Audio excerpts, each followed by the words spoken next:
Welcome back, everyone. Good evening. Welcome back to Misty Mountain Streaming here on Misty Mountain Mondays. I'm the DNDWannabe.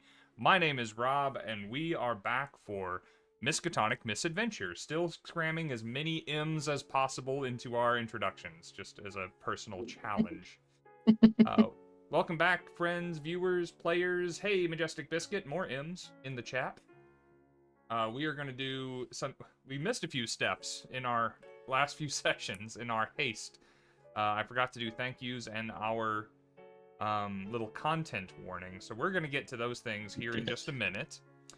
But first, let's say hello to our players once again and reintroduce all you lovely people to the rest of these lovely people. Let's start with Brian down in the corner today. Hi, everybody. By my screen, I'm in the upper corner, but hey. My name's Brian. I've been playing D&D, as I always say, far longer than I have not been playing D&D. But this is my first game of Cthulhu, and so far I'm vastly enjoying it because I love everything Cthulhu-ish. I just never got around to playing Call of Cthulhu before, so it's been fun. Oh, and today I'm using jingly dice. Oh, yay! Using some hollows with a little bit of an iridescent color to them. Oh, you actually have chroma key on, and it's cutting out little bits of the die. I saw that little black spots. As usual, I got the jingle dice with you here, so we'll be dice buddies today. Thank you for coming back, Brian. I'm glad you're here. Hi to Mike. Hello. I am Mike, Uncle Mike, Diggy, all those names I answer to. I am a longtime player of all these kind of games and a huge fan of H.P. Lovecraft and the Cthulhu scene. I don't get to play this game with my normal group because they are chickens and scared of it. So I get to come here and play with this gang, and I truly enjoy it. I am playing Travis Cole, a sort of FBI agent who is on the trail of the mythos and things Cthulhu related because of events in his past that would have either driven him crazy if he didn't start looking into it. So that's it. Ready to go. Now, in all fairness to the players in your regular games who are chickens by your estimation, is it just that the prospect of you running Cthulhu is so much scarier than the prospect of me running Cthulhu? I mean, that is almost certainly true, because you are pretty friendly to us as a Cthulhu keeper. But Don't say that. Also, oh no, I've thrown down the gauntlet. Take a note there. But I mean, this game isn't for everybody. You know, a lot of people, if they're going to take the time out of the week to do this kind of stuff, they want to play heroes, and they want to get better, not go crazy. I think going crazy is fun. Speaking of both fun and crazy, hi Katie. Hey. Nice. It's just the character I'm playing. I'm not fun and crazy. I just play it on TV. That's my story. I'm sticking to it. That's just my online persona. Hello, I'm Katie. I have approached and passed the moment where I have now been playing tabletop games more than half the time that I've been alive. I do a lot of those, and I also do a lot of other video games here on Twitch as Ominous Watermelon. You guys know that. Other than that, I'm playing Hannah Cooper, aka Ellie Walker, aka who knows. And I think that the game is perfectly hard enough. Haha. You're just saying that because you almost died. Gosh, did y'all hear that beep? I did. Mm-hmm. You're haunted. This could be a problem. Hold on 1 second. No worries. Oh, now I'm curious. This seems like something out of some, Blair Witch style movie where we're acting like he's got some technical problem and he's going to come back with his hands covered in blood, more nefarious, screaming. It could actually be a ghost. Trying to make this work again. my company, folks who've been watching the stream for a while will know I stream from our company's warehouse because it has good internet and my house does not. We have finally installed security cameras at our warehouse, which has not been a thing, or has it needed to be a thing. And they're situated, like the monitor and the hardware for it is situated just to my right. Which is some comfort, you know, when I hear the things that go bump in the night in a dark room late at night alone in a big building. But apparently it beeps, and that's new. That hasn't happened all day, and I don't know how to make it stop. But I do know how to turn it off. So That's what they like want you to do. yeah. This seems an awful lot like the beginning of a Five Nights at Freddy's episode. That's what I'm talking about. Mm-hmm. This, yeah. Yeah. My whole life is a bad video game that people watch for some reason. I mean, the beep wasn't terribly obnoxious. Yeah, just let it ride and That's good deal because with it it was in this room. yeah. No, it sounded Your yeah. the anti-gain on your mic cut out most of it, I imagine. That's probably good. But remember, you guys are getting the Discord version of my audio. The stream is getting the full bore. So y'all let me know how bad it was on the recording as well. Thank you, by the way, in the chat to Mythical Mania. James is here. James and I and Mike and Katie have been playing For the King 2 this week at various times. And I have went on a little bit of a For the King bender this weekend, and I finally unlocked all the guys. So I still have 3 guys to unlock. turns out the smart but unfortunately overweight drinking character is probably my favorite. Let's not dig too deep into that. I am now stepping away for just a moment while you finish up, Rob. That is I'll cool. be right Let's back. go ahead and do the rest of the pre-stream things here. Thank you very much to the shout out from Playotic Games, my friends Gup, Red Beans and Dice, Nolan, all the guys over there, and the not guys over there as well. Thank you to La Lady Panda, to Papa Pit Pet, to Ursulus. That's 3 P names in a row. Did something happen 6 days ago? To Fortunato the Bard, to... Okay, I'm gonna mess that up. Abysmal Sharky, and Kit Kat Marie, Diley's Gaming, and the Midnight Tavern, Time Flash Gaming, and Coz327. Thank you guys all for following. I'm sorry if I butchered your name. Thank you guys for coming to our corner of the internet. We are Misty Mountain Streaming. We like to tell and experience great stories, and our favorite way to do that is by playing tabletop role-playing games together, like Pulp Cthulhu, and Call of Cthulhu and Dungeons & Dragons, and other things. Stick around the channel if that's your kind of thing, because it's our kind of thing too, and this is where we supply you with that, straight to the veins. Or to the Twitch, at the very least.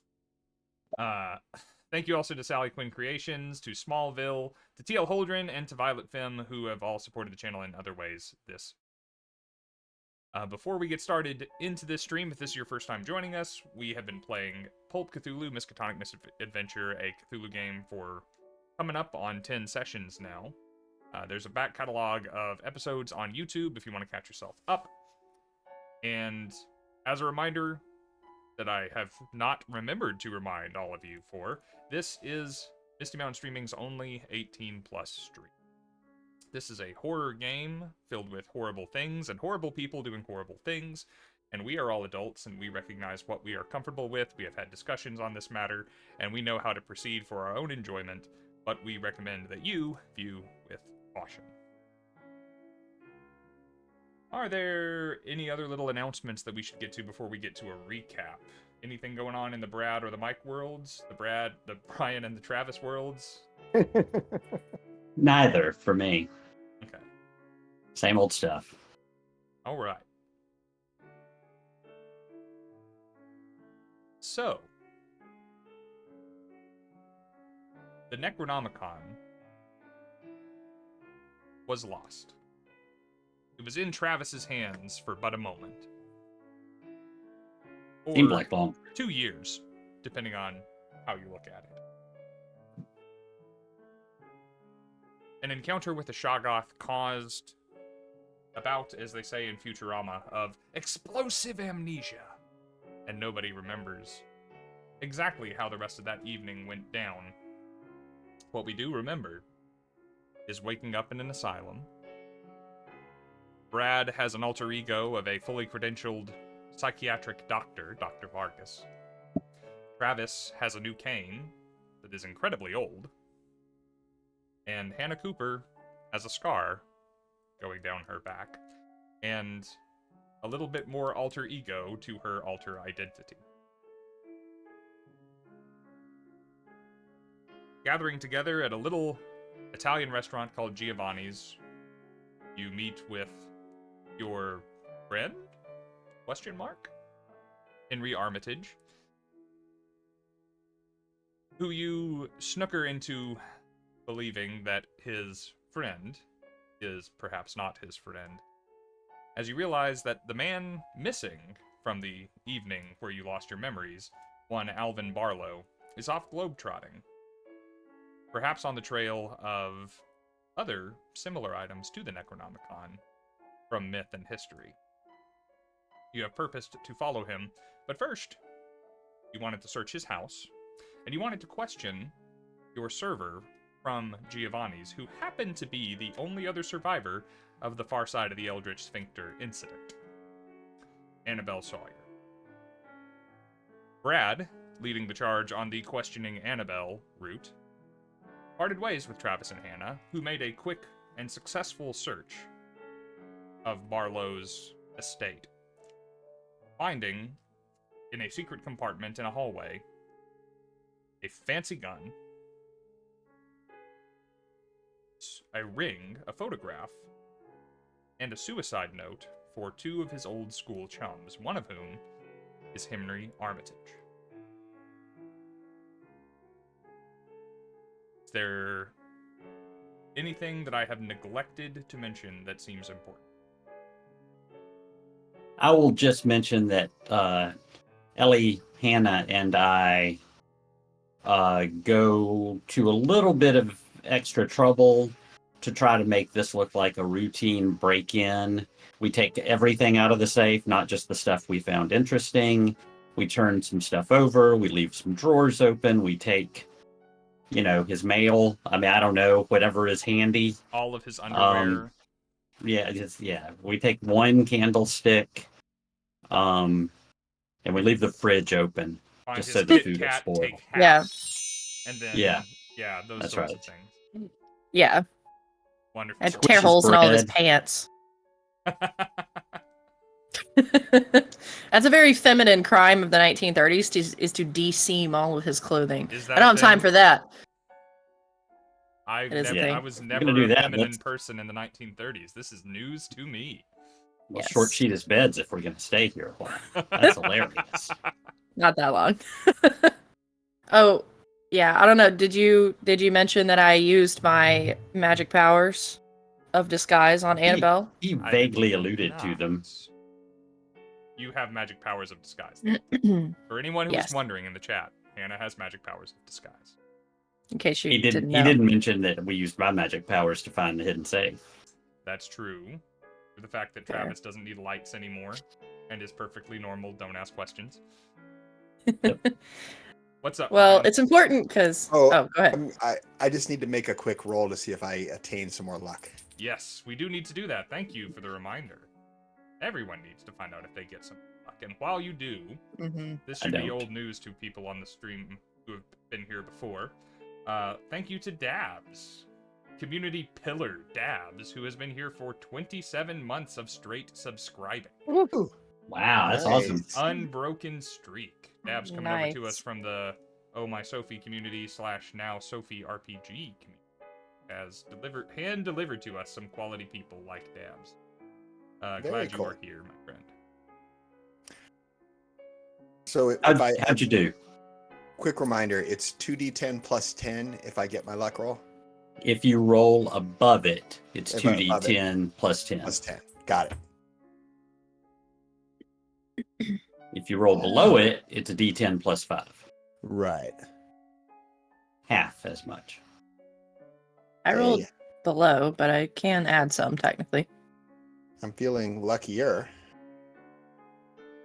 I literally cannot have any more luck than I have once again. So I will just sit here on this huge mountain of luck.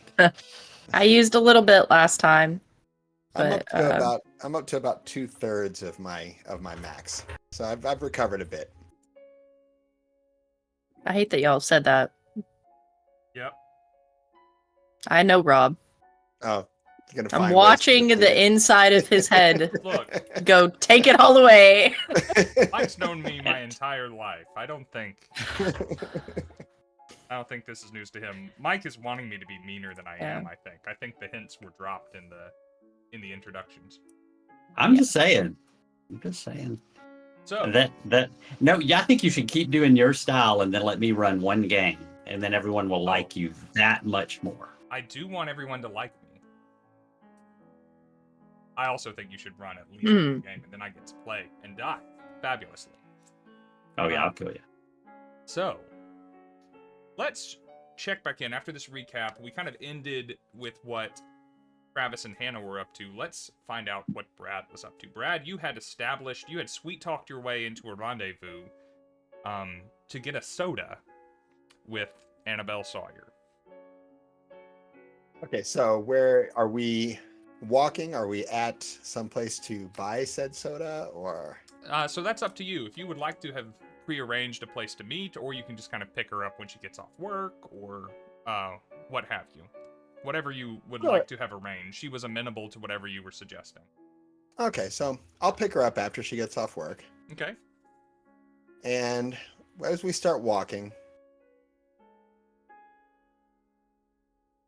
So, Annabelle, you already told me you don't remember anything about that night. What about before the night? Well, and Annabelle Sawyer, is a little bit of a refresher, is a late teens, blonde, curly-headed young woman who doesn't talk like she's from around here, and who Rob stupidly decided to give this voice for the rest of the campaign.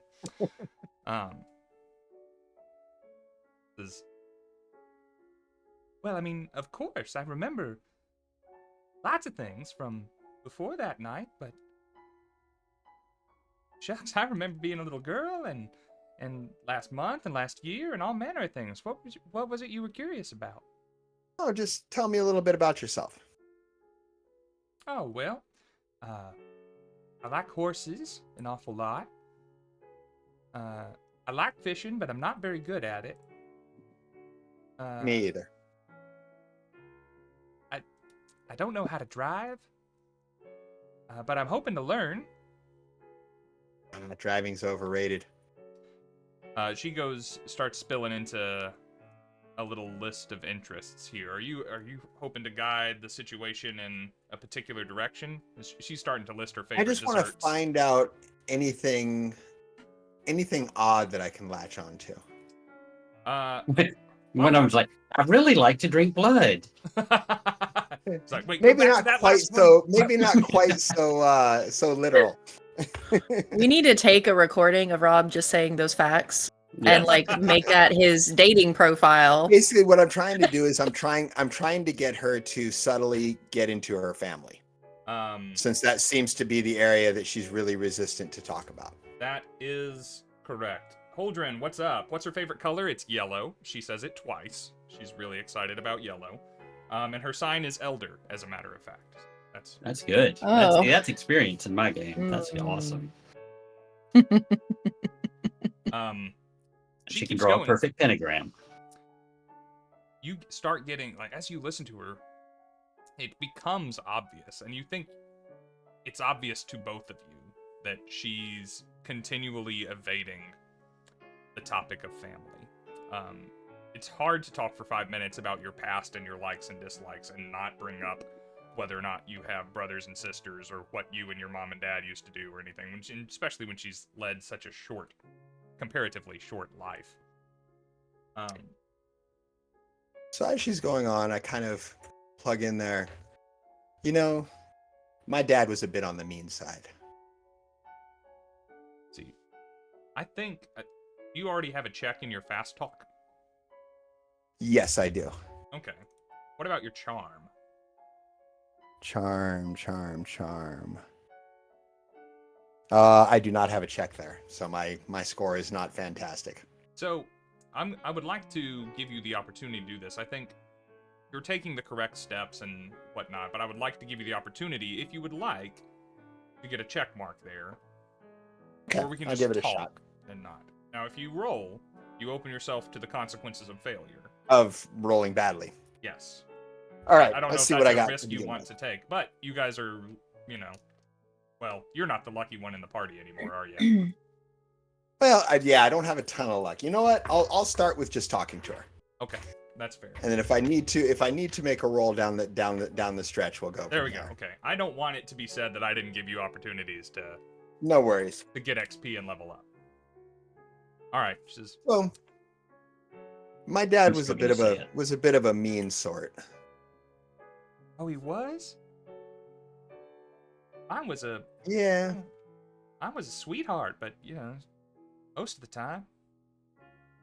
Well, I mean, I liked my dad a lot of some of the time as well. He was definitely I'd like to say we respected him, but we kind of feared him. We were kind of in a little bit of awe of him. Did you kind of feel that way with your father? Was there something that scared you about him? No, actually, Dad was sort of the one I went to when the scary stuff happens. You know? Maybe it's because I'm a girl, and that's the kind of relationship that some girls have with their daddies, and kind you of a might find that protector. with mothers. Maybe. Mine, yeah, we weren't real big on showing any kind of fear with my father. But back there, you seemed a little bit afraid to even mention him. Well, he didn't want to have a lot to do with me. Oh, I'm Towards sorry. me leaving. He wanted you to stay.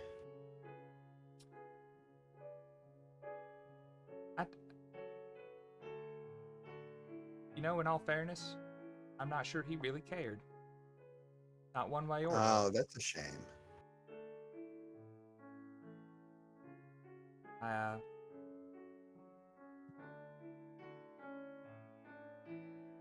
Truth be told, at the end, I think he's more afraid of me than I was of him. Really? How can anyone be afraid of you? Well, started taking after my mom. Ah, I see. And your dad was afraid of your mom?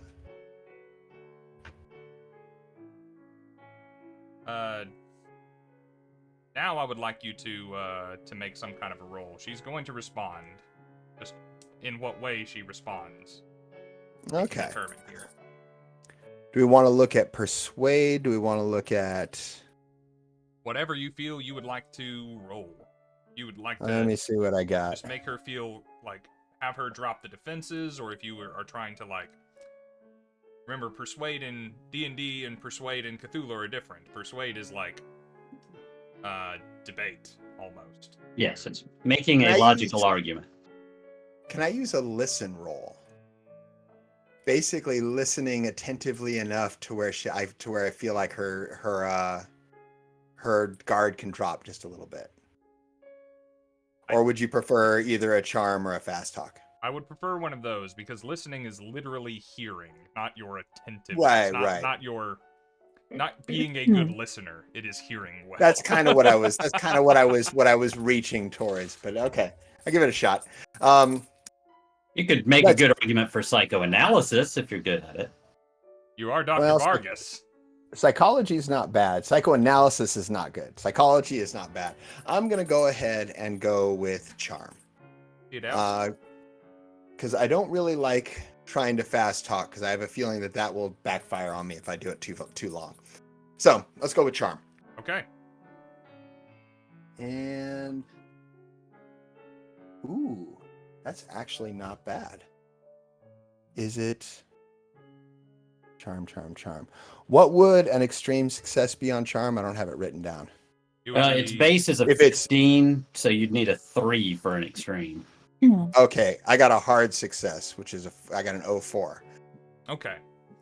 So, you came out of the ether as far as Annabelle is concerned, but she has it on good authority that you saved her life, and you've been listening to her, and you're attentive, and you're relatable, or you're making an effort to be relatable.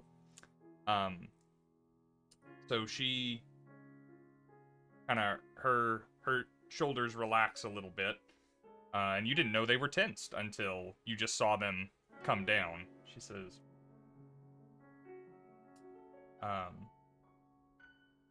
actually, pretty much everyone was afraid of my ma, especially towards the end. Ma came from, well, Ma's family had a history. My daddy didn't know about it, or he didn't care, or he thought he didn't care when they first up and got hitched, but, well, they had to leave. Seemed like it followed him down south. Ma wasn't herself. Ma wasn't Ma towards the end. And, well, I think I remind Daddy of Ma sometimes, and I think he didn't want much to do with me. And she just kind of goes quiet. That's too far off from some of the things about my father. Like I said, we looked up to him, but he was a violent man. And at times he wasn't quite himself. Is that kind of the way your mom felt? Like she would kind of she would lose herself and become someone else.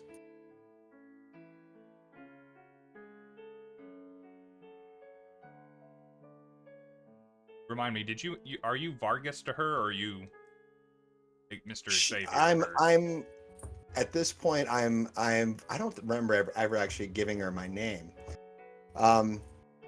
We can go with having given her Brad, because basically I was all she knows about me is I was there when she woke up, or when she was passed out.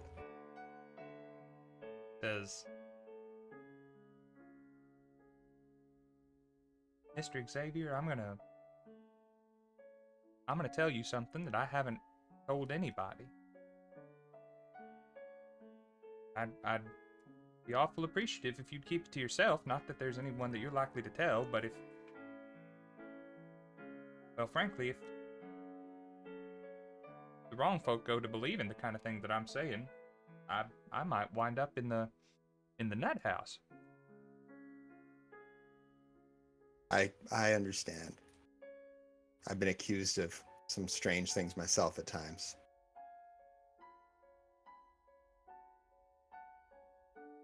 I grew up a good church-going girl, and I've seen a lot of the other folk who would take to the bottle or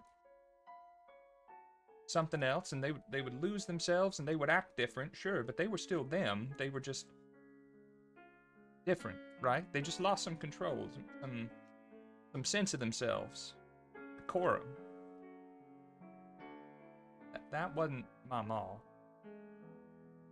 Right there towards the end, she would talk like she was some whole different person.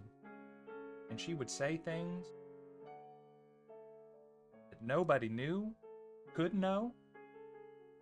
She would do things no one.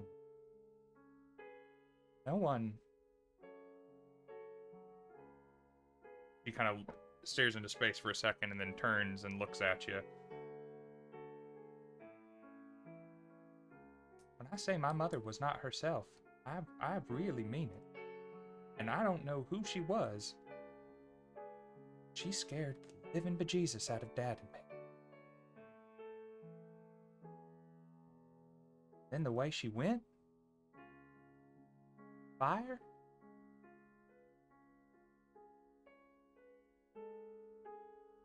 I think she really meant to take us with her.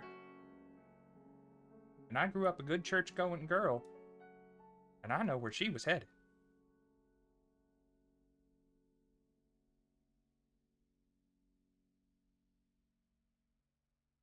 I don't really want to scare you. But do you think your mom had anything to do with you kind of losing track of the last couple of weeks? No, Mr. Xavier, I don't rightly know.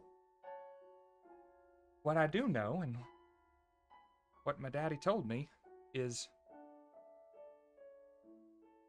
hers is an old family. And I know every family's kind of old. But they say that the old families in Salem are different kind of old. My daddy was a Boston man. Grew up around here. They actually met over to the university, but... well, that's what I came up here to find out, is... well, what happened to her, and frankly, if it's going to happen to me. If you don't mind me asking, do you know, what's your mother's family name? I'm a bit of a scholar myself. I might actually know something here and there. She was Pruitt. Pruitt.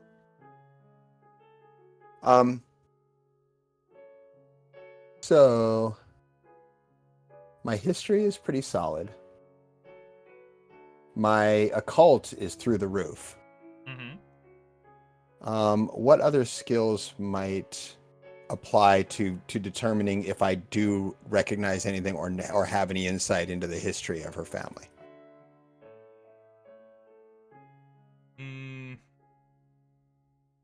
I would say history is probably not the right route, unless she was from a famous family. Right. Although the reason I say that is because with the occult, if her family is connected to occult subjects, and I have a 90% occult, yeah, is there any chance that there's some crossover there? Maybe. I would consider this extremely unlikely in mechanical terms. Not because it is so arcane, right? So secret, just because it's so outside, so commonplace in obscure. occult circle. Yeah, obscure is a good word. Or you could go the route that she's doing, you know, if you wanted to spend time on it. And I do have skills. I do have skills. I actually this have. Is what library uses for. I actually have one of my skills I picked up was quick study. So have we gotten to where we're gonna have our soda?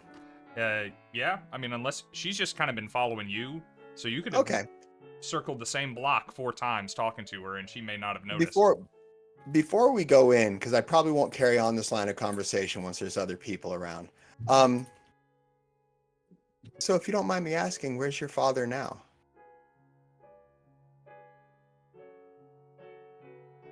Still to home, as far as I know. He doesn't get out too much since the fire.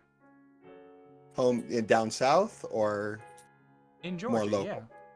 Oh, okay. And was there much time between you leaving Georgia and coming here? I made my way up here quick as I could. Yeah, I can't drive, so I had to. I was just thinking you mentioned you had kind of a lapse in your memory. I was curious when that kind of kicked in. Did it happen when you first got here? Were you here for a while? And how much do you remember of getting here? From last session, she remembered being on campus that night and talking to a man with a crazy mustache. And then nothing from there. So she has a picture of her memory up until the night that you all lost your memory. I go, I appreciate that because I'm trying to figure this out myself. You know, I've lost a bit of time as well. That night was just strange all around. But we can go ahead and leave that alone and have a nice conversation about normal things for a while. And I lead her into the place. All right. You guys sit down at the soda fountain. The jerk comes along, and the soda jerk, not he might be a jerk, but he's also a soda jerk. I've never heard that term. I was Oh, really? like, really? He's a jerk. All right. The jerk comes along, and he pours you a soda or makes you a milkshake, an orangeade, whatever it is you're interested in having. Y'all sit at the bar, or the countertop rather, and sip on your drinks. There's a couple of college-age kids, you know, out for the summer, but hanging about and bringing down the real estate.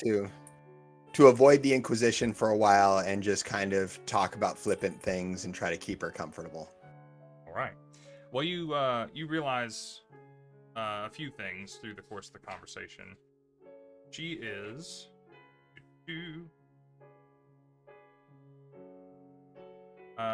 staying with the Abbotts, which are friends of Dr. Halsey and acquaintances of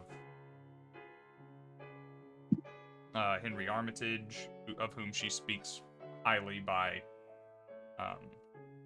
reputation. She expresses again how interested she is in the library and the old books and some things that she found while she was obviously looking there for a record of her family, just weird things that she learned.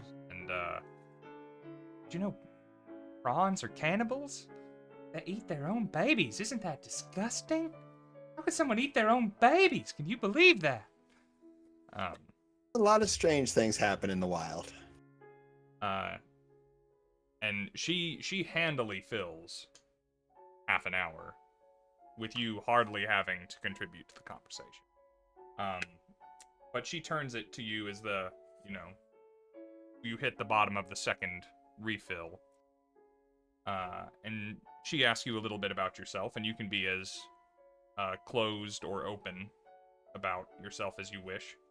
As to what brought you to Arkham, did you study at the university, and do you have a car, and what's it like, and how did your face get like that, and those kinds of things. So, well, I used to be a student here. For a long time, not a long time, for about a year and a half or so. I wasn't the best student.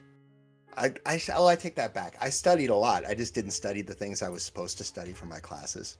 I kind of dug into some other areas. That's one of the reasons why some of the stuff about your mom is kind of interesting to me. But when the stock market crashed, I lost the finances to stay. And to be honest, I don't think they really wanted me anyway, because I was a bit of a troublemaker. So I this is embarrassing, but I embraced the bit of my dad that's in me. And I started boxing.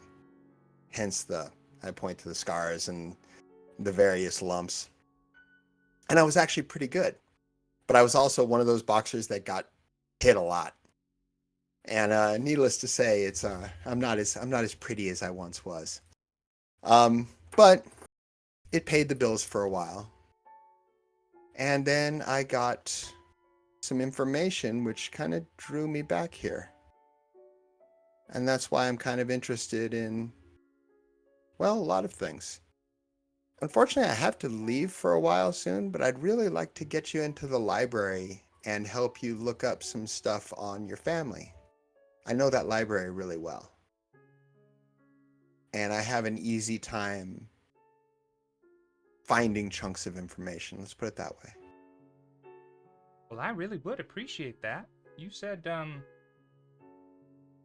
something brought you back here? About what? You said something brought you back here? I came back here. Oh yeah. I'm getting a little too old for that. Unfortunately, by the way, I don't have a car. Boxing doesn't pay as much as I'd like.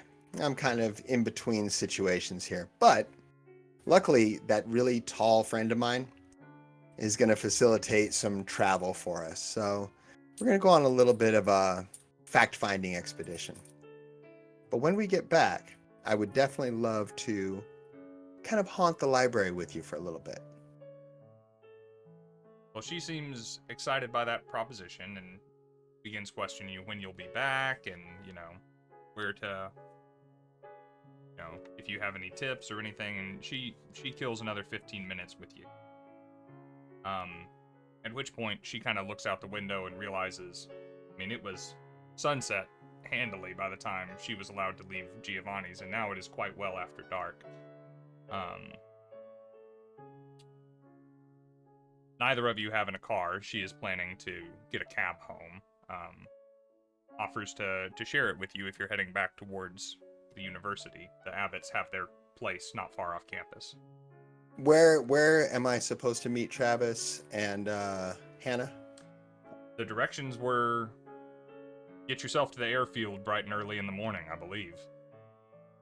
I mentioned that if he was done tonight, that I have a cabin, and I made sure he knew how to get to it, but that we would be taking off at dawn from the airfield. Is the cabin within walking distance? I think everything is within walking distance if you have time. So I go. This is a nice night. I think I'll get some fresh air, and go walk to the to the cabin on my own. Okay. But thank you so much for all your help. And if you get a chance to get in the library, you look up some stuff, or if you remember anything, I'm still around till tomorrow morning, and then I will be back. Well, she bids you a good night, and you wait to see her into a cab, and you see it drive off and turn a corner, and she is out of sight. And I walk towards the cabin, kind of unpacking some of what she said as I go. All right. Walking, even with their time to search and ransack a house to some degree, they are certainly going to beat you to Travis's cabin. So Travis, if you want to tell us a little bit about the place, you and Hannah are arriving there. Yes, so Cthulhu, when you design a character, gets you to come up with particular places and people and things that are important to your character. And my meaningful location is the cabin, is all I called it. I never bothered to name it like all these cool East Coasters do their property. But being sort of ridiculously and unexpectedly wealthy, I bought a few acres on a hillside outside of Arkham. It's a wood and brick cottage, not big, but very comfortable. I pay a neighbor kid to chop wood and look after the place because I am actually rarely there, but it is my fortress of solitude that I go to on occasion. It's really just trees and meadow with a cabin in the center of a couple of acres. No, I don't try to keep livestock or anything like that because, again, I'm never there. Yeah. Well, you arrive to a mailbox stuffed with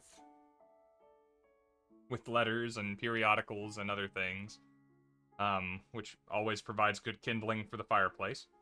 Yep.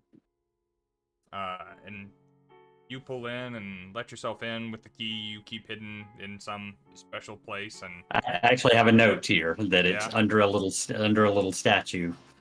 So yes. And you make yourselves at home. I assume you keep it stocked with, the essentials of comic books, cigarettes, and the like. Yeah, whiskey. And I'm definitely going to stop day drinking soon. I'm always telling people. Yeah. Yeah, I mean, like I say, that some neighbor kid, I figured he could be an NPC if you ever need one, but he also has a key, and I pay him and his sister to come over here and keep the place relatively clean and, throw the mail on the farm table and, pump the sludge out of the well every so often and that kind of stuff. So it should be relatively comfortable. I get a fire going. I'm not sure if it's cold, but I do that anyway because it just makes me happy. And yeah, I mean, there's one bedroom, probably maybe two, but I tell Hannah to make herself comfortable. And there's a couch and an armchair, and there'll be furniture for everyone. It's basically a big study, and it's mostly books and food that is bad for you that keeps for a really long time. Like this, he's got all this money, and he's got you open the cabinets and cans of beans is all that's in there, Yeah. Well, and whiskey. You're staring down a 15, 16-hour flight in the 1930s to make the hop to the UK so you can refuel and make your way on to the Middle East. Yeah. Make the hop to Germany, and then make the hop to So the order of the day may just be sleep tonight, but yeah, I can't think of anything else to do. I was gonna say, Hannah or Travis, is there anything that y'all would like to do not that you know that you have about 2 hours for Brad comes walking up the lawn, but how do you spend your time this evening? I show her the cabinets full of screw top cheap whiskey and the pantry that has nothing but cartons of cigarettes in it. And I tell her there's plenty of comic books in the wooden trunk over there if she needs to do any research. And that she can have the bedroom. Yeah. I just have a expression of barely hidden concern. Okay, this is fine. His distinct lack of food is concerning to me. Plenty of beans. Yeah. Better than we ate in the Great War, girl. You just had dinner 3 hours ago, Okay, but I'm trying to think ahead. I'm also thinking about the flight that we're going to be taking tomorrow. And that I'll be full of beans. Yeah, I think if 3 of us are, we're gonna Well, die. then it's nobody's fault, really. How far out is the cabin from any other civilization? I imagine that basically all of Arkham is out from any civilization.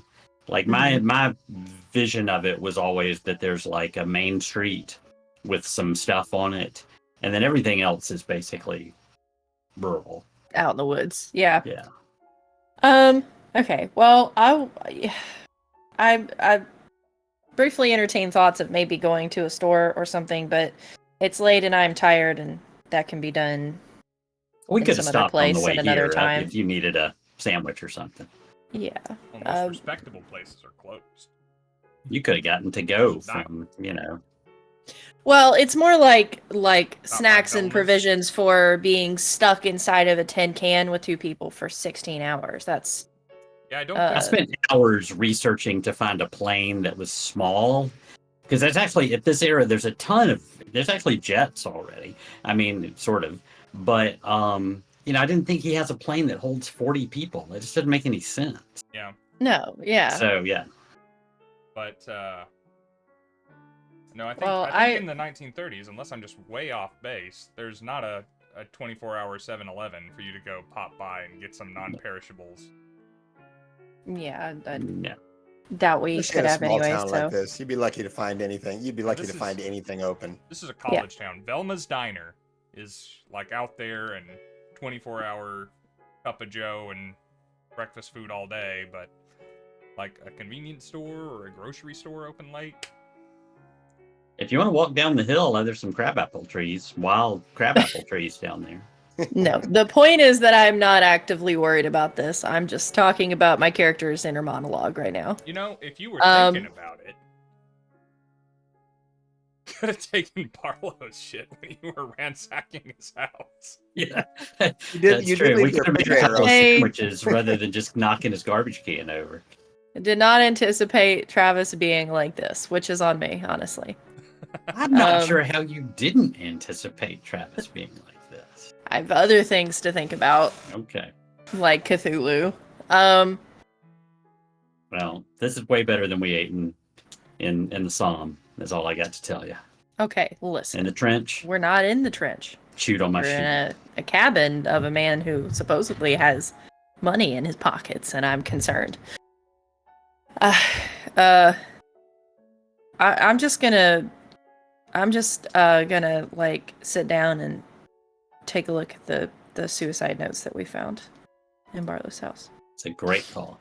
That's what I spend my time doing. All And right. drinking some whiskey. They both, with few narrative elements changed to make it particular to the man. They follow basically the same line. It begins as an admission of, the act, an admission of I'm taking my own life, and the particulars are not clear. But there's an apology in both for the way that they have been acting recently.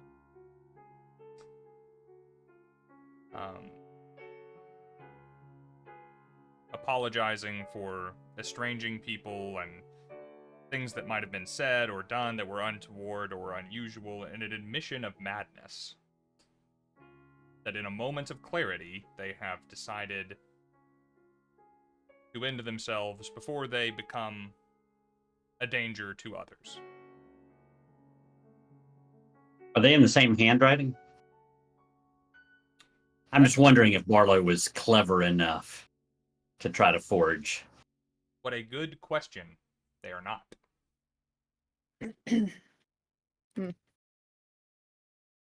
Do I have anything in my mound of shit that was written by Armitage? A letter from him? In your mound of shit. That is a good question as well. You can... Well, your luck is maxed out, isn't it? I was about to say, can we make it luck-based? At the very least... How high is your luck? It's maxed. I have 99. 99, yeah. Yes. Well, even if we took Hannah's, I think. Yes, you do. And as a matter of fact, you have a letter from Armitage asking about the details. It's like, I've been looking for you since that night. Yeah. I mean, he said he'd been searching for us. This seems like a long shot, but if you see this letter, please call me. And it gives you his home phone number and, just his home phone number. He's retired now. Well, so, I mean, I'm going on the assumption, and I tell Hannah this too, as I pull out one of the 3 letters that he sent or whatever. Not a phone number at this stage, is it? Is it just his yeah, I mean, so it's, you can connect? It's, what is it, Clara, give me 5-3 or whatever? Yeah. So anyway, yeah, I mean, I pull one out. I tell Hannah, I think it's safe to assume Armitage didn't write this, and then ask Barlow to put it in his safe. But I am curious as to how good a forger Barlow is. So Yeah. I study them closely, See. turn on my bionic eyes. I'll do that too. See if I can spot any like minor differences or like, And there isn't a forgery skill, is there? I don't believe there is. I There don't know should what that be. would be. Let I me bet see. there's. What's the I best bet name for that's this? something. I bet there's something underneath one of the like craft art type lists that's forgery. Mm, That is I will- probably so. Unfortunately, I really do not like using this for everything, but I suppose this is a spot hidden roll, isn't it? Yeah, I mean, I don't know how it. I mean, again, I'm just looking to see if he if he dots his I's with hearts or stars or whatever. Yeah. Let's call this just a regular success for a spot hidden. I mean, I can't check spot hidden any more than I've already checked it. Yep. Can I make this roll as well? She could check it. Obviously, I made it, but we'll wait and see if she speaks up first. I made it right on the dot for Okay. regular success. So you Check look it. over the letter and the notes, then you pick up one of you has the other letter, and you're looking over the picture, and you actually realize there's writing on the back of the picture, if you remember the date and the university and their 3 names. To the best of your scrutiny, the handwriting on the back of the photo matches Palmer's letter. It's not to say necessarily that Palmer wrote it, but the same hand, presumably. Sure, of course. And That's the whole point. Armitage's note seems to be written in Armitage's hand. Okay. I mean, that's kind of what I expected. It gives me. We probably spent more time on it, and now I'm explaining it, my reasoning too, than was ever necessary. But I just was wondering if Barlow's a nut job, or if he's a skilled nut job. And it sounds like he's probably a skilled nut job. Like, crazy people just do random shit and say, I'll write a suicide note. But this is a good suicide note. Yeah, it's quite a long con to have these like prepared and in a safe, like waiting.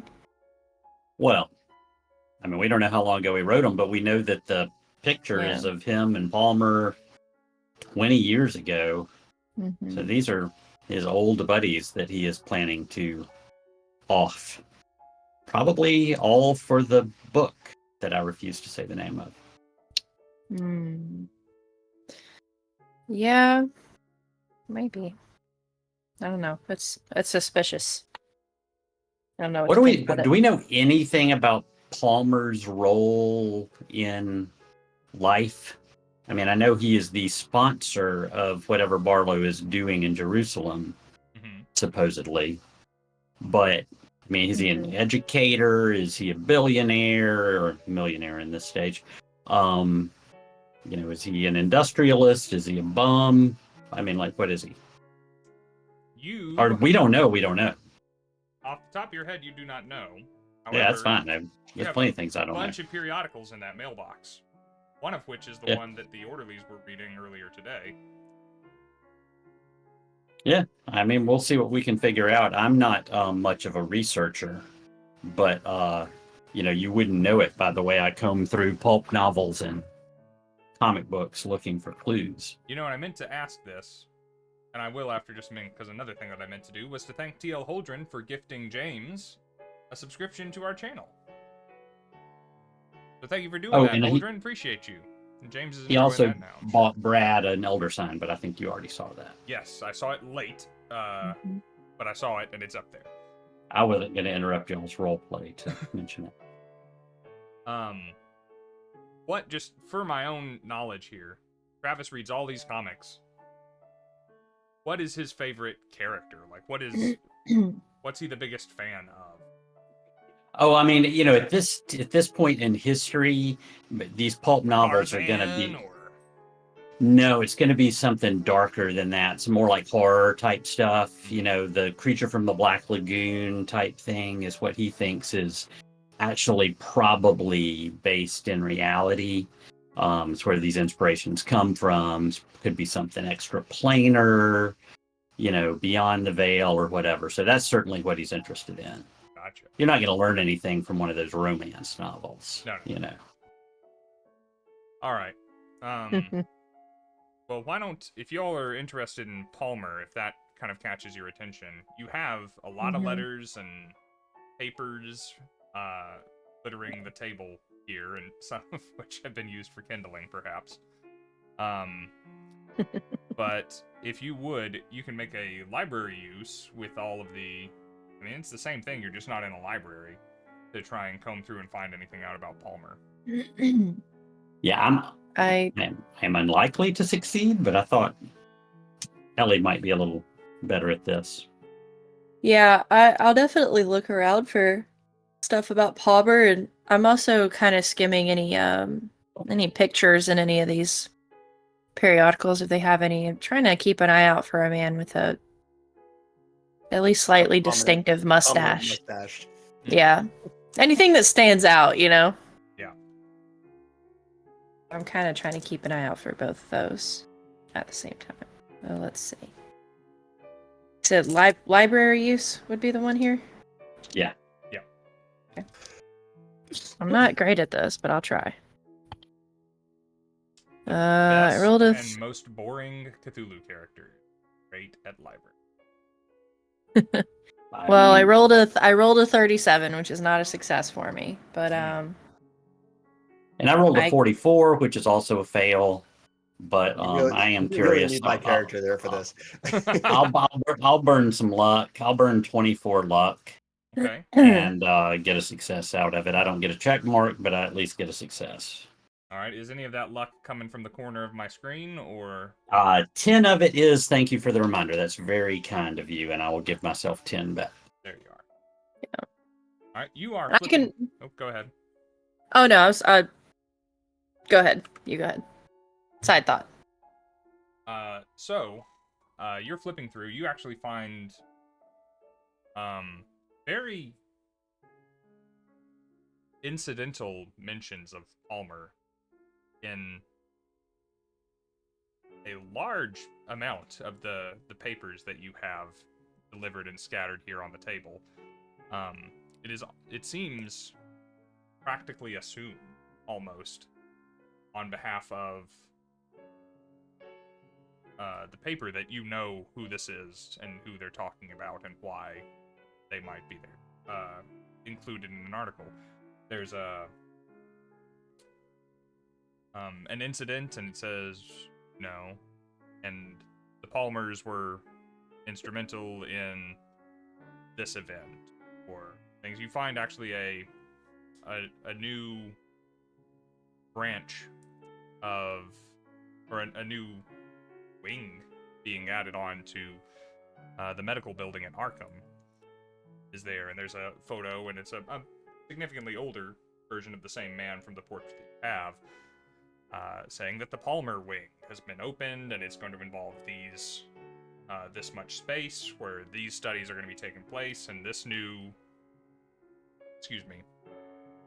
faculty member is being brought into Arkham to Miskatonic to cover all of these things and handle this coursework. It's almost always associated, Palmer's name, with some matter of finance or charity. Philanthropy.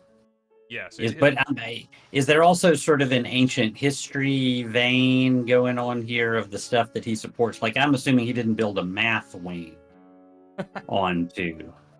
No, it seems that not specifically is my answer to that. He partially financed or invested in some new building or some business in town. It seems to be developing or perhaps owning a good bit of the real estate in Arkham.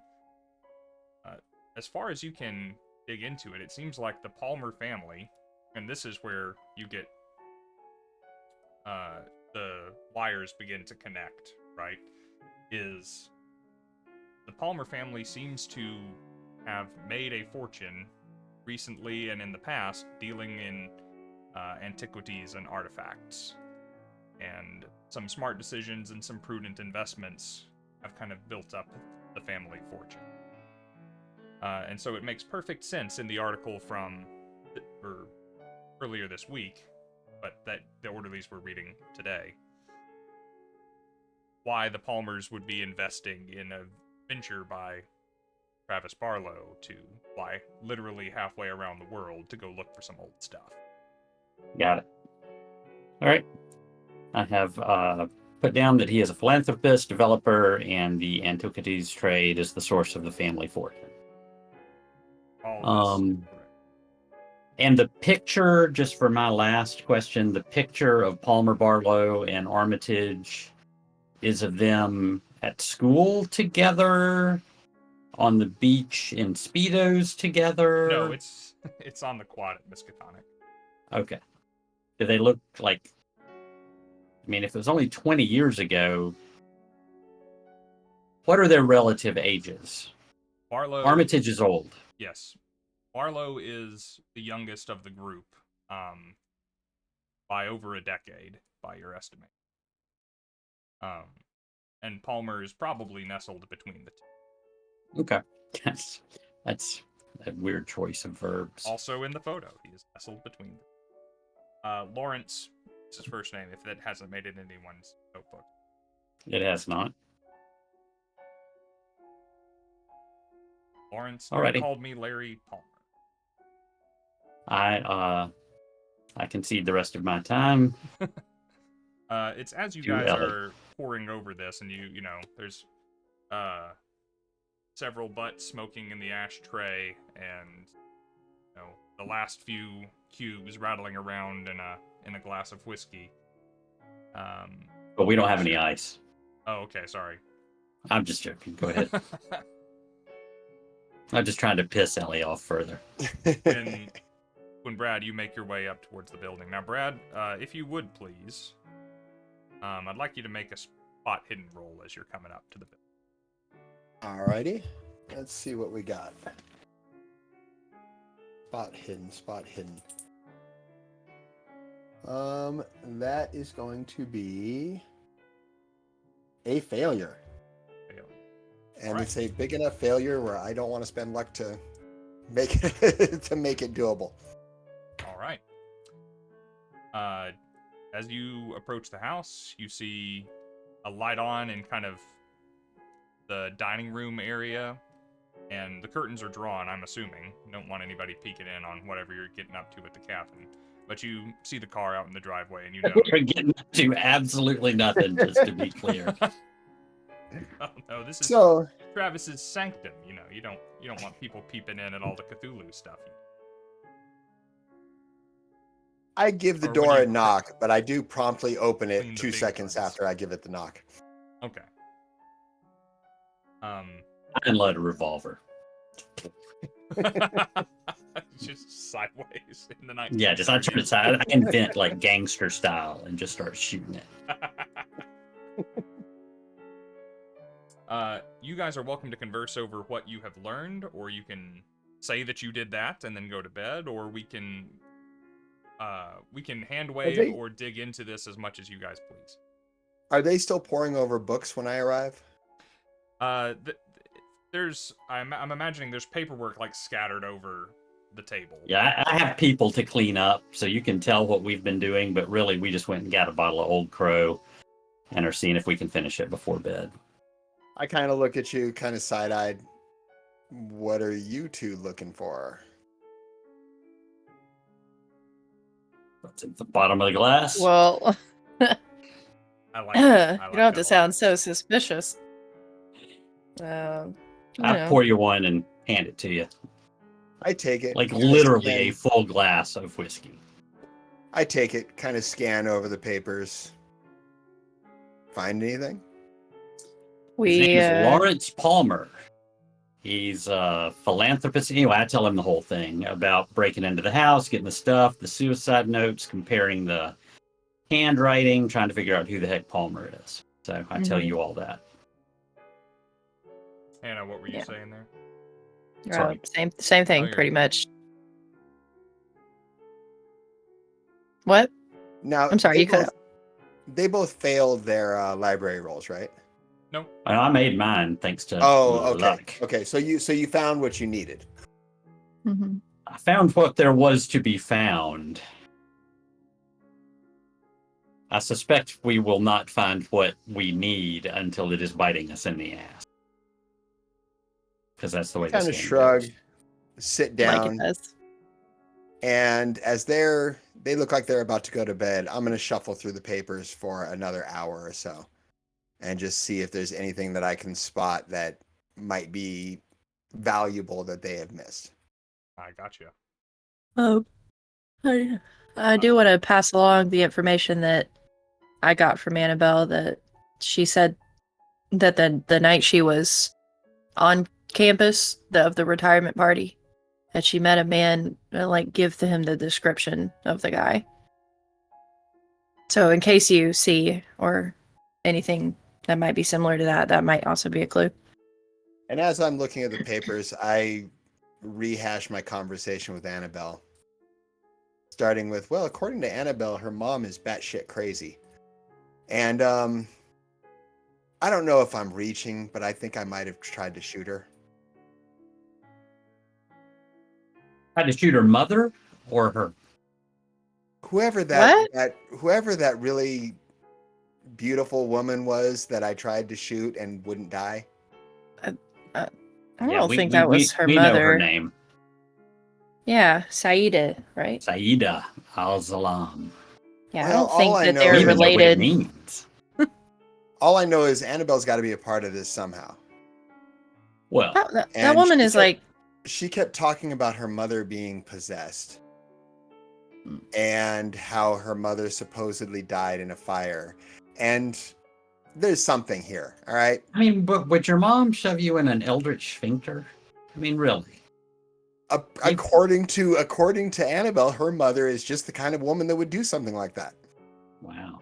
Maybe we All were I'm just saying is- collateral sphincter damage. All I'm saying is I would like to think she's connected somehow and just not some random person who fell into a sphincter. Sorry, that is Yeah, the she's fourth def- damage type in D&D. There's bludgeoning, piercing, slashing, and sphincter.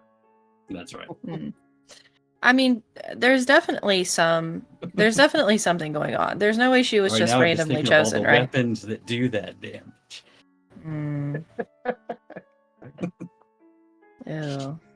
Oh, okay. I know, it paints a picture.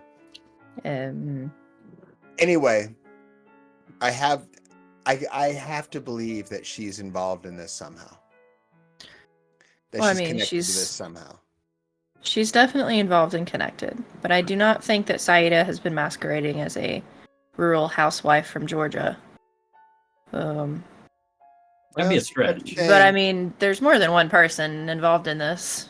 she kept saying her mother wasn't just, she didn't just become a different person based on alcohol or anything like that. She was convinced that her mother was a different person, whoever the Saida is.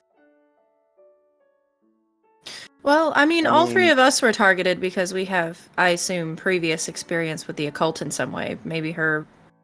That's Her mother that's was the the question same. that I Maybe. was answering right up until I decided that it was more important to go get the book. But Annabelle, on the other hand, has Yeah. none. She doesn't have a clue as far as any of this shit.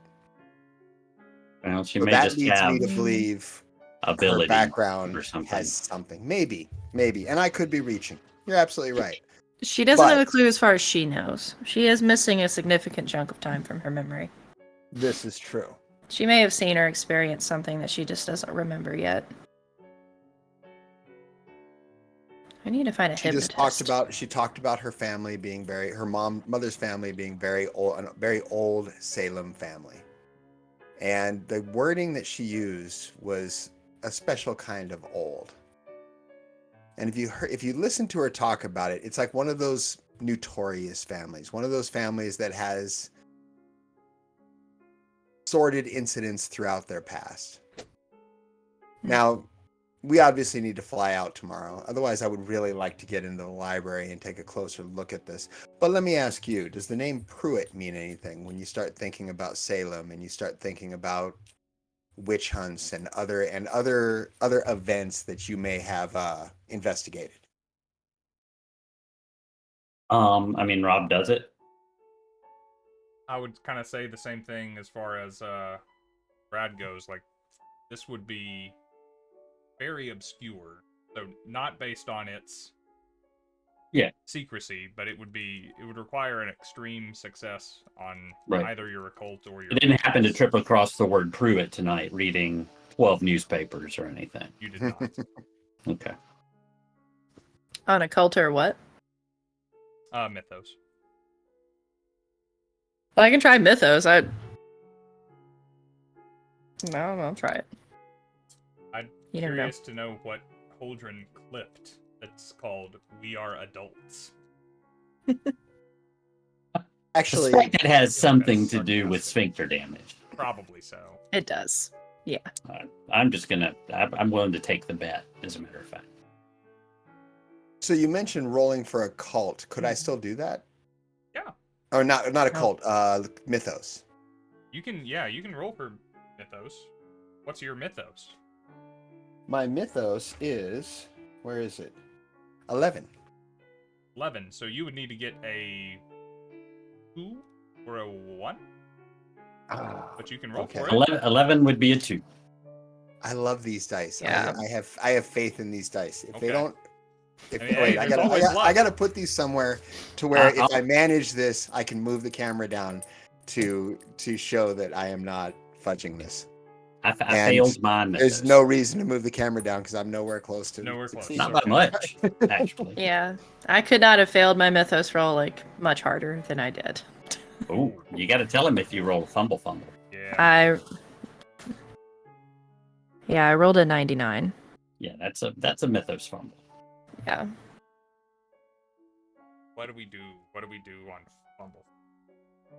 I don't know. It Well, hasn't it's just come on up yet. mythos fumbles. I'm pretty sure that's a 9. I Yeah, it don't is. know. It's a I mean, 9. mythos is a weird one. I think maybe because you can't check it. Maybe Not you really- also can't be much screwed by it. But I'm pulling it up. Let's Not doing see. much other than thinking. Pushed roll failure is not a thing. Here we go.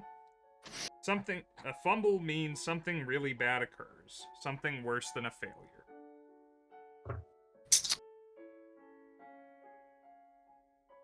And that's really all it gives me. Yeah, I agree. You can try to bait her into pushing it. I could. Then I get to unlock all the stops, don't I? No, I don't know if can you push a fumble? I think a fumble might just be a fumble. You're right. I mean, I didn't really have much to lose here other than just not knowing that information. Yeah, I feel like this The is the impact type of of roll fumbles that should take effect immediately and may not be negated through pushing the roll. That's good to know for future rolls. Well, time figuring out what a fumble on a knowledge type of roll would be like, unless it's complete misinformation. But I think traditionally it's that you get bad information. yeah, Mm-hmm. But if you know you're getting bad information, then that puts players in a role play quandary. yeah, let's do something different. So, you're trying to think of something, Hannah. Yeah. You're going over it. And you start pressing Brad for the details. Mm-hmm. And then you shoot it. What did she say? It's her mother. They had this bad history, this old family. Through it. Had to move down from New England down to Georgia. Through it. She started acting differently. Through it. Then there was a fire. The dad got injured in some way from the fire. Cost the mother her life. Probably going to hell. And you're saying all of these things. You're going over them and you're repeating them. Mulling them over in your head, trying to seek some spark of inspiration. That warmth from the fire. It's a warm summer night and the fire is just crackling away, crackling, popping.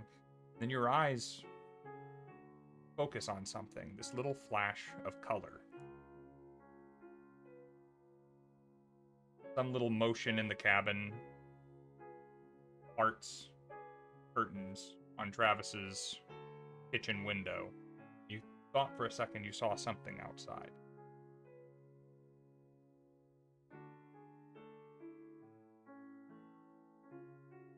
Me? Mhm. Yeah, you. Oh, shit. Okay. I will immediately snatch up the revolver from the table and go take a look. Cautiously.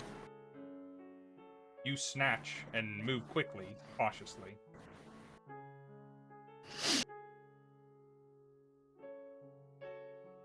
as you do, well, we'll stick with that for a moment. You're I moving mean, we're towards gonna the react to that. I don't want to interrupt your scene, but Yeah. if she grabs like, one of my guns off Yeah. the coffee table, It's not yours. It's the one we stole from Barlow. yeah. Well, I mean, if you say so. That's All fine. guns are There's lots of glasses guns in this by place. default. And, like every drawer either has beans, a gun, a comic book, or cigarettes in it. In How this many guns are in this cabin, Travis? So when she Um, snatches up the gun, I look up alarmed. What? I thought I saw something. Just Because I be was quiet. sitting here imparting information, and all of a sudden she's snatching up a gun and looking out the window. I'm gonna. I turned around and just. Shh. I grab my cane and I slide the cosmic bat over to Brad. I've lost I That's look track at of the it. bat I look at the bat and I reach into my coat and pull out my own gun and just let it rest in my hand, pointed at the floor. So, Hannah, you're heading to the Never door. bring you're a heading bat to the a gunfight. window. You said that it was at the window. Is what I You saw, right? Something outside the window, yeah. Yeah, I'm Pretty sure you going swear up. you saw something. I'm going up to the window. Yeah, but like stealthily, you know, like I'm not like barging over and sticking my head out. I'm like creeping up to it and pushing the curtain to the side a little bit. I kind of lean over towards Travis. I think all this talk of hell is getting to her. Let her As you- play it out, man. As that is said, as that's spoken into the world, you nudge the curtain aside, and on the thin beam of light coming out from the parted curtains, from the lit interior, this blade of orange light illuminates a sliver of the lawn. To partially illuminate Annabelle Sawyer, who is standing, hands down at her sides, about 30 feet from the house, and about a foot off the ground. Oh, so she's floating and not standing then. Okay. Are we seeing And this, she or is do we have an angle? Can't see around Hannah. Okay. And as she is there, she cocks her head a little bit to the side to make eye contact with you.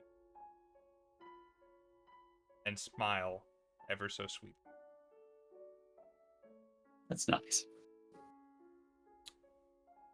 That's really as nice. the curtains between the two of you instantly catch fire. She's pyrokinetic. Well, I will jump back away from that. It's not only the curtains behind you, Travis and Brad. The fireplace roars to life in an instant. Better not burn my cabin down. Put some whiskey on it, quick! No.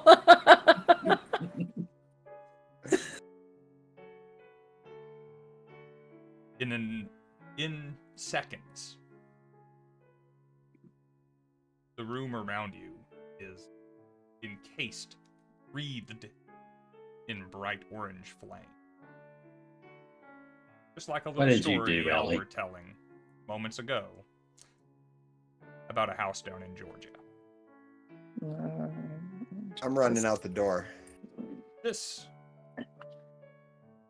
will be where we will go ahead and take our break for the evening, and we'll come back in a few course. minutes here.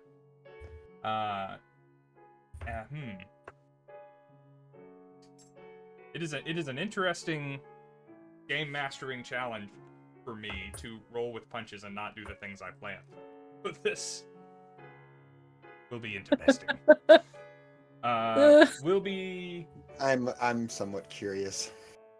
Let's give ourselves 8 to 10 minutes for a little bit of a break, so I can go Okay. down, brew some coffee, and we will be back in a few. I think I still have the little Misty Mountain Gaming ad queued up, so if a guy starts talking to you about exploding here very shortly. That is on purpose. It's on purpose. And we'll be back in a few. See you guys soon.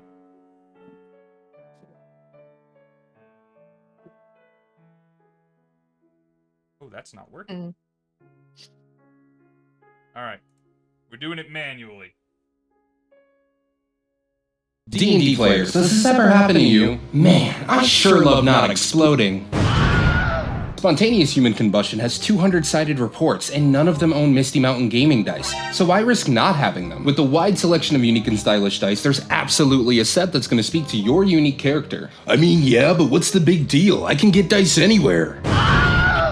Uh-oh, 201. But I'm glad you asked. We also carry leather-bound books, leather bags, dice trays, pins, and even miniatures, all with free shipping within the state. Misty Mountain Gaming also supports fantastic charities from the Breast Cancer Research Foundation, the Hospital of St. Jude, and Extra Life Gaming. So not only are you getting sick dice, but you're helping people while you're doing it. Hey, thanks! I just got the Ballad of the Bard dice set. And do you feel like you're gonna explode?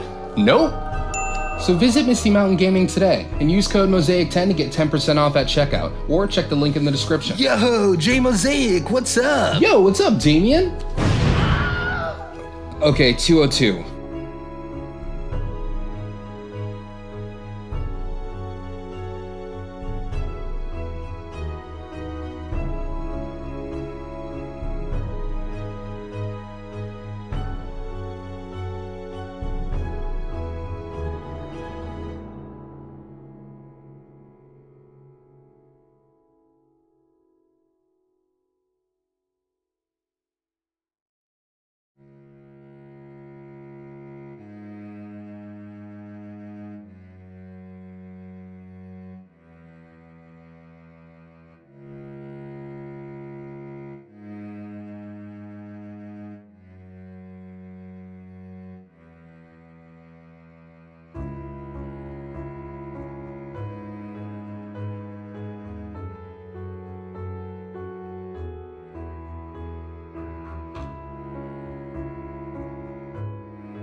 Hey, we're back.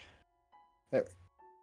Hey, and welcome back. So, fun fact, I learned why this is beeping over here at me occasionally. Because it detects motion. Because that's what a good security camera should do. It's set to only recognize things pet and above. So, something, yeah, that's a comforting thing. Something larger than a pet was moving around in the warehouse while we've been playing. So That's great. Oh. I'm guessing this is an extra large Cthulhu type rat. Something. I mean, there's so many mosquito hots. Our warehouse is not far from the lake, but surely the technology has advanced to the point where a bug tapping the camera lens would not set it off. So, If that was the case, mine would go off constantly. right? Those things can be a bit oversensitive, though. It's hard to know. Well, let's pick things up here. Brad races to the door. So before I race to the door, we are seeing all the flaming stuff going on, right? It's not. Yes. It's not okay. Yes. About the time When I you first have when I the first heard it inclination happening, I to was pick up your gun, and Hannah turns around and shushes you, and she kind of looks out the window, and in the process of her turning around to react to whatever she saw or share anything with any of you, the whole room is on fire. damn. Okay, at first I was thinking maybe she was having a hallucination, but if we can see it, then yeah, I'm out the door. You don't just see it, you're feeling it. This place is Right. hot, and the walls are on fire, the window is on fire. All the papers on the table in front of you have caught fire. The hems of your pants legs are on fire. Let's see. I'm just gonna go ahead and deal out some damage, because Katie was bragging how she didn't get hurt last time we had a fight. I was not. That's a strong word for what I did, which was only talk I've about already it. looked up what the effects of losing one's key connection. By the way, this is of all my connection. This is my key connection. If you bothered to look at my sheet, so. Yep. They make you pick a person and a thing and a place, and you have to pick one of them as your super thing that keeps you grounded, and that is this cabin for Travis. Yeah. Not for long. Mike Just was a complaining sanity at the roll. start of the thing that I'm too nice. Speaking of which, this is not anywhere, so we're gonna have that. So everyone gets for free a nice 3 points of Woo. 3 points of damage to the old hit point. And we're not jumping in. Yep, I saw that. The intruder is back. It is an unusually large thing. You know, right this up would be the against time the for camera. for the curtain behind you to burst into flames. What, yeah, right? Sorry, That is this would be- that camera would be inside? good streaming. There are 2 inside and 1 outside, and it's not Okay. the outside one that's doing it. Like I said, I keep thinking of the game Five Nights at Freddy's because the whole game is about cycling through the Right through the there. security cameras. Right there, and the 2 that are inside, the lights are out in there, so they're in like grayscale right now. What do you mean you saw that? I mean, Like, what did you see? let's move on. Let's move on. Yeah, we're not going to break it down into rounds. I'm not going to be doling out damage all the time, but things are getting a little hairy. Getting kind of toasty. Assuming nobody was terribly, terribly hurt, 3 points of damage should do. I mean, it's damage, but there's no other rolls necessary for 3 points of damage. I just checked my little chart. Cool. So Brad is not racing towards the door. Who's doing something? I mean, Oh no, so, I'm going towards the door. If the whole room's in flames, I'm getting the hell out of here. so I heard the fireplace was getting flashy and the curtains are on fire. Is there more on fire? Yes, more is on fire. It's if your entire house was made out of the same substance as the tip of a matchstick. Like, that is how quickly you watch the fire spread. It just erupts around the room.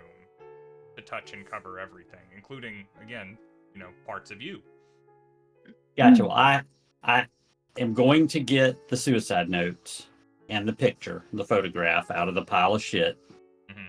I'm going to get my bat, and I'm going to get my coat, which I assume has my keys and my wallet in it still, because I'm not the type of person who has a little tray on the counter. Yeah. So however long and however much damage is required for me to get that stuff and then jump out a window or burst through the door or whatever, I'm going to do that. And then I'm going to go find the source of this if Ellie hasn't told us what the source of this is. I assume somebody's, throwing Molotov cocktails at my house or something. Yeah, as soon as was able and during the fire erupting, I guess. Yeah, when Hannah turns around, I'll just kind of yell out, Annabelle's outside and she's floating. And she is possibly catching this cabin on fire. Is floating some term that you young people use? No, Travis, really she is cool, 12 man. inches She's off of the ground. She is physically at least a foot separated from the gravity of the earth. Is that like calling a piece of toast a raft? Yeah, you didn't know. He's Catch up 30 years blood. older than them. Yeah. Oh, that's great. I Brad, like you're that. racing to the door. I'm racing to the door. Okay. I want to get out of this toaster oven as quickly as possible.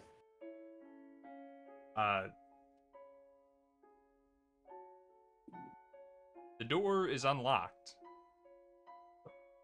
but you cannot open it as easily as you would hope. There's some force resisting that motion.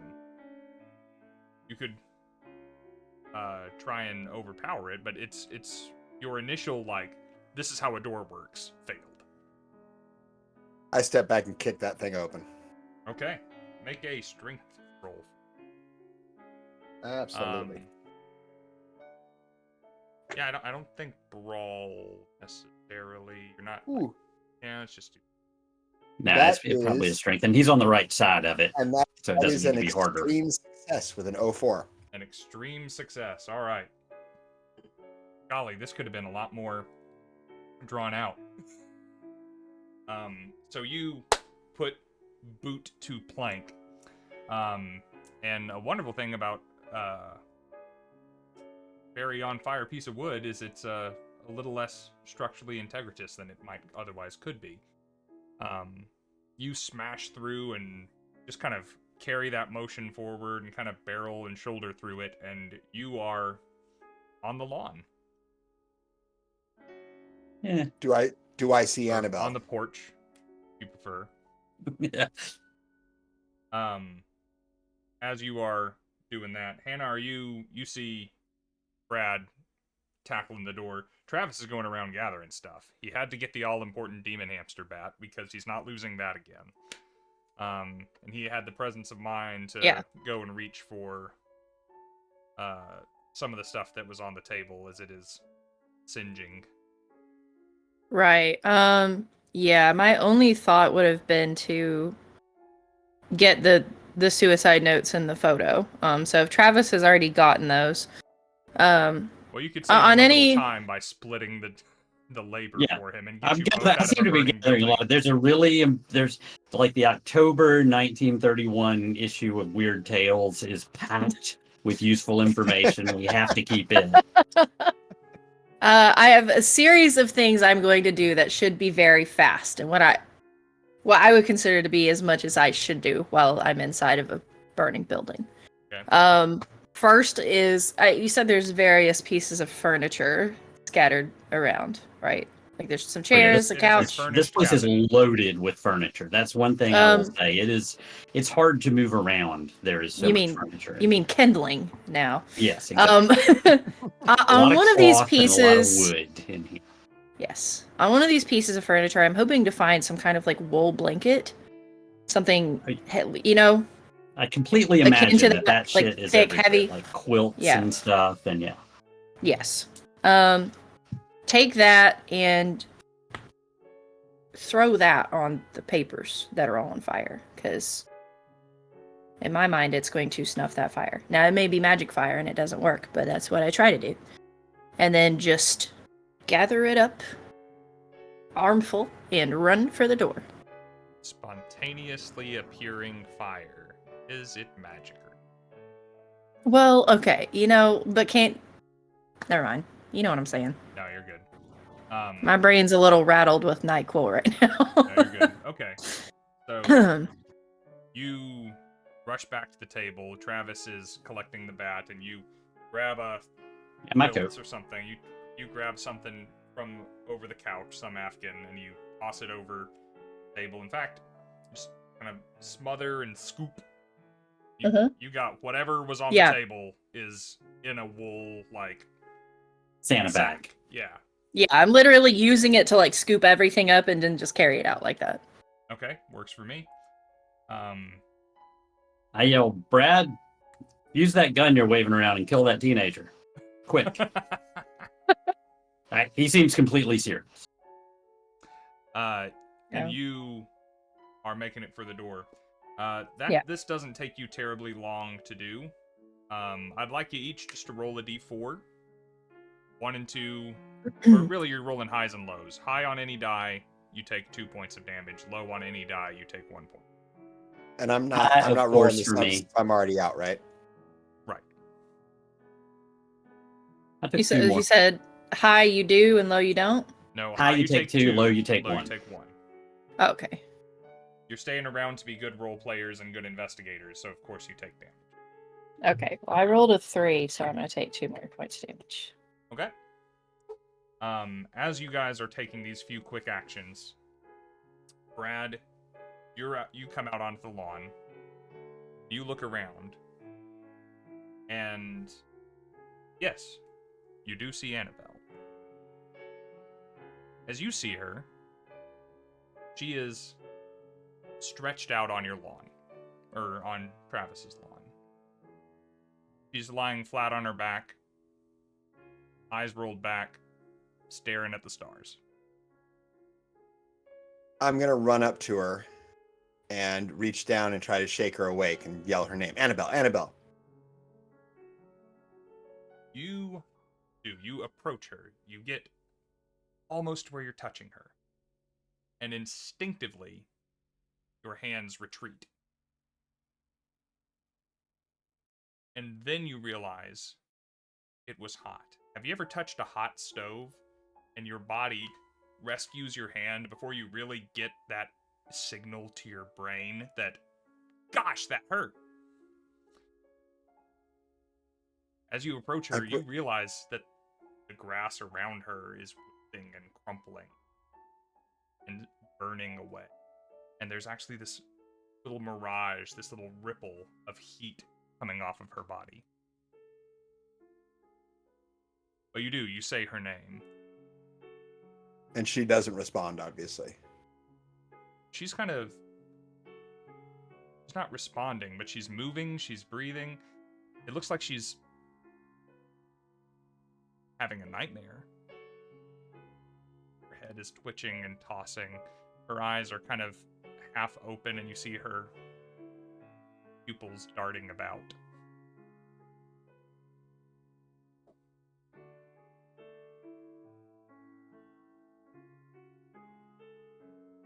Bet you wish you had the bat now. I have an idea if I get out there. As softly and controlled as I can, but still loud enough. I'm gonna say in as calm a voice as I can. Annabelle, don't be your mother. Wake up.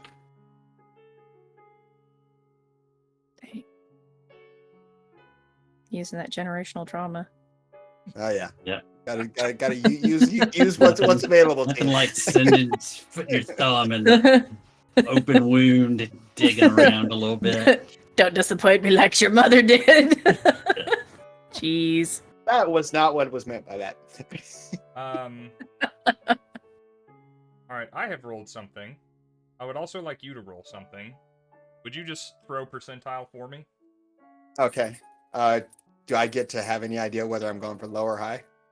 Low is good. Okay. The only problem with dark metal dice, sometimes they're hard to see. 44. 44. Okay. You say the thing you say. Travis and Hannah, you hurl yourselves out the door, escaping the flames as quickly as you can. You see, you're turning around, you look over, you see Brad kind of crouched over the body of Annabelle. You see her pop up like the Undertaker. And I don't think this is going to go well. Is that sitting on her butt or all the way on her that's feet? sitting on her It sounds butt. like she's like, Sitting on her butt. oh, okay. I thought she like loaded up, like No, upright. she like starts awake, right? Okay. Like out of some dream. And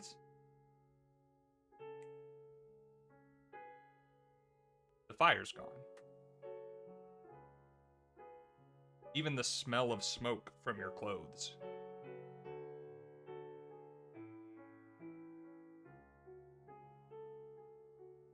There's still some fire damage in the house, and Travis, you look back and check real quick. You're probably gonna have to buy a few new doilies, and you fear for the state of your comic books.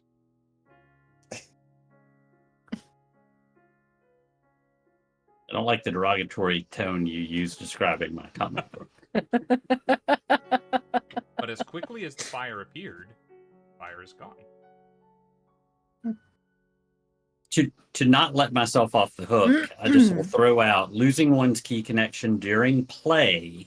That's the specific line in it. If it happened off screen, it's different. But during play requires a sanity roll. So you just have to tell me whether I lost or feared enough that I was losing my key connection to make a sanity roll. I'm not begging for it, but I don't want to get let off the hook if that is a punishment you wish to dole out. It is not a punishment I wished. I did not come for your key connection today, and it is still standing, although it is. That's what they're there for, is to go I after know. them. I know. So basically, what Mike's telling us is with That'll make it so DDMs, we're much going to more have sanity. sincere. We're going to have sanity rolls every. That's 10 why I'm minutes. just mentioning it. Yeah. Because Oh, I know. Look. when I prepped if you for this session, and I prepped some terrible things. This was not one of them. yeah, you can't. It's hard to predict what's going to happen in Cthulhu. That's for sure. Sometimes you roll a 99. It is what it is.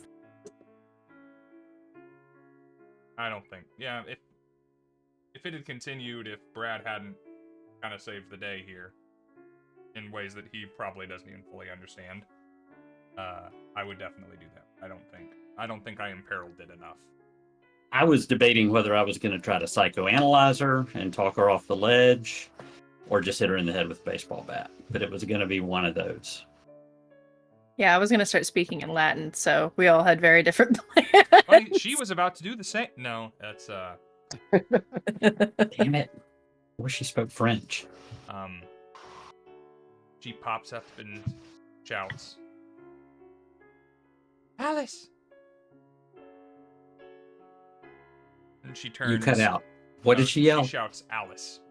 Okay. And she Alice.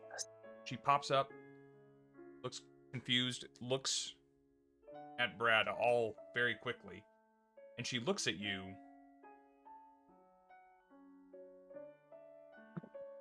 As if she was expecting you to be someone else. You look like you are the wrong person from the look that she is giving you. And from there, she goes to the rest of her surroundings looking like they are the wrong place.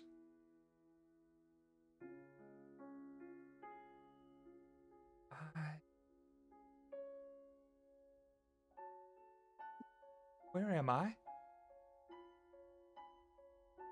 You're at the cabin. What You left cabin? the abbot's house. What do you remember?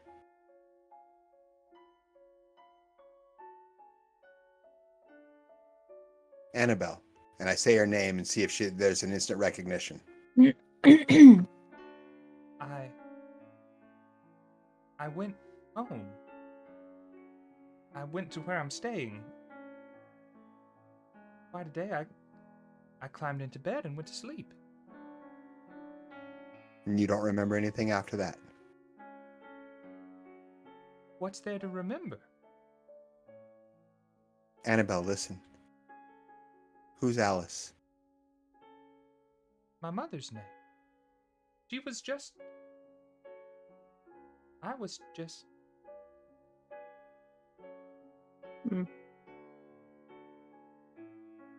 I glance over at Hannah and Travis with a little bit of "I told you so" look in my eye, and then Flies right over both of our heads. We are stinking drunk, just so that's clear.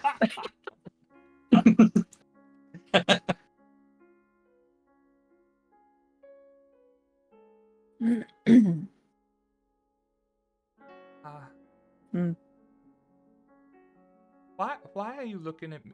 And why are they looking at me like that? I was thinking of shooting you. He Oh, looks horrified. Yeah, I nod and say, y'all can take it from here, and I go back into my house. As you're going in, thanks. Oh, can you see if there's some place in there where she can lay down and get comfortable? There's not. Is everything crispy? Nope, nowhere. It's all too damaged. It's not safe in here. She can sleep in the car. Not my car. Someone else. Find you're the only one with a car. Sticker in it. I turn back and, under my breath, but loud enough, say "asshole," and go back to Annabelle. Annabelle has made herself as physically small as she can, so that your body was between Travis and her.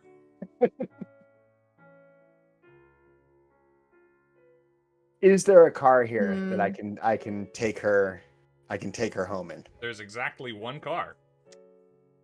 The man inside has the keys in a trench coat pocket. I have a car. I guess I just didn't bring it here. I never heard of you getting it. Yeah, I didn't go get it. I just borrow his keys. Borrowing Travis's stuff has never gone poorly for me before.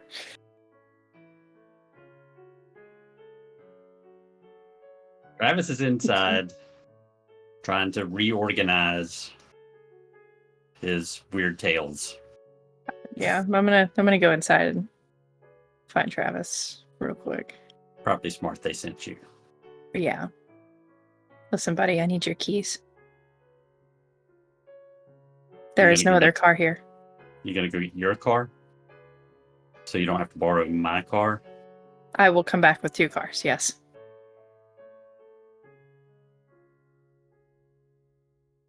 But I'm leaving with 1 car, and it has to be yours. Your bat is not in the trunk. I walk past her with my keys and jingling in my hand, go to the trunk, pop it open. I take out a World War I bomber jacket, 3 comic books, a box of ammunition, whatever will fit under my arm, close it, and hand her the keys. You don't get the long metal case? Thank you. That's bolted to the That's fair. trunk.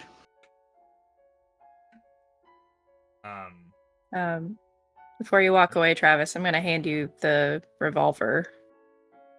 Barlow's stolen revolver, namely. Thanks. He I don't takes feel it, and the only thing that he is particularly deft at is making guns disappear in his jacket. It just sort of disappears. Yeah. I'm also going to leave you with the singed blanket full of documents. Yeah, he'll take that. It kind of, you see just a single tear as he takes it from you. Single manly tear as he goes back inside with his Afghan full of comic books. Yeah. I tried. Technically, no one knows that was my fault. I'd like it. Hannah had nothing to do with it. Just Well, I didn't threaten to Katie and shoot bad her. rules. They always Yeah. show up at great times. So everything on that table is gonna have crispy edges, and you're gonna, but quick action prevented anything from being destroyed. Got it. It's a great question, Holdren. How I drunk? just is handed her Hannah? my keys and watched her drink a bottle of Old Crow like Or- 20 minutes ago. Really quite Well- amazing. She wasn't more flammable in that. Yeah. I grew up and spent most of my entire life doing nothing but drinking whiskey as a former bootlegger. So I feel like at this point, my tolerance for it has got to be above that of the average person. Well, the good news is you So don't have to shave your legs for the next week because all that hair is just burnt. That's great news. Yep. My ankles are going to be out. I help Annabelle into the car. And I look over at Hannah and hold out my hand and say, "I'm driving." Not what we agreed to. You're in the house. You don't have a say in this. All right. I don't think I like you bossing me around. Mr. Xavier, So no. I thought you couldn't drive. Well, I can drive better than she can right now. Maybe if you had asked instead of tried to tell me what you were going to do, I would have been more amenable to it, but no. Get in the passenger seat or don't come with us.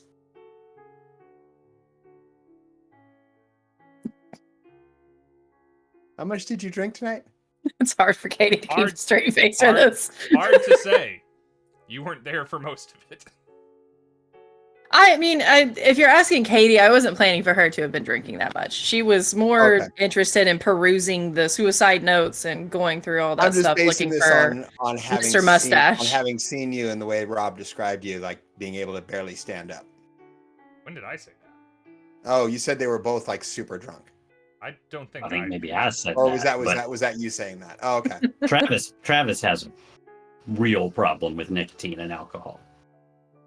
Yeah, I think if Hannah can do one thing, it is probably moderately drink whiskey You can to do a two point. things. Is electrocute herself in hotel basement. Yep, Drink whiskey. that So is I one of I my skills. sigh. I sigh, sit down in the passenger seat. Underneath my breath, mumbling, "You two deserve each other." And then the camera appears Yeah. in my cabin over my shoulder as I look out the window and the car bursts into flames. Perfectly well timed bomb. End of End campaign. End of game. Everybody's dead. Rest in peace. Hey, I already got ate by a shoggoth and came back. I think I can come back from this. You'll be fine. Anna, it is not too difficult to make it to the abbot's house if that is where you're intending to take her. Back to where she was before, at least by her admission, before she came out to be present while your buddy's house caught fire. Yeah, what time is it? Just curious. Ish. 1 a.m. Okay, so it's a pretty unreasonable time.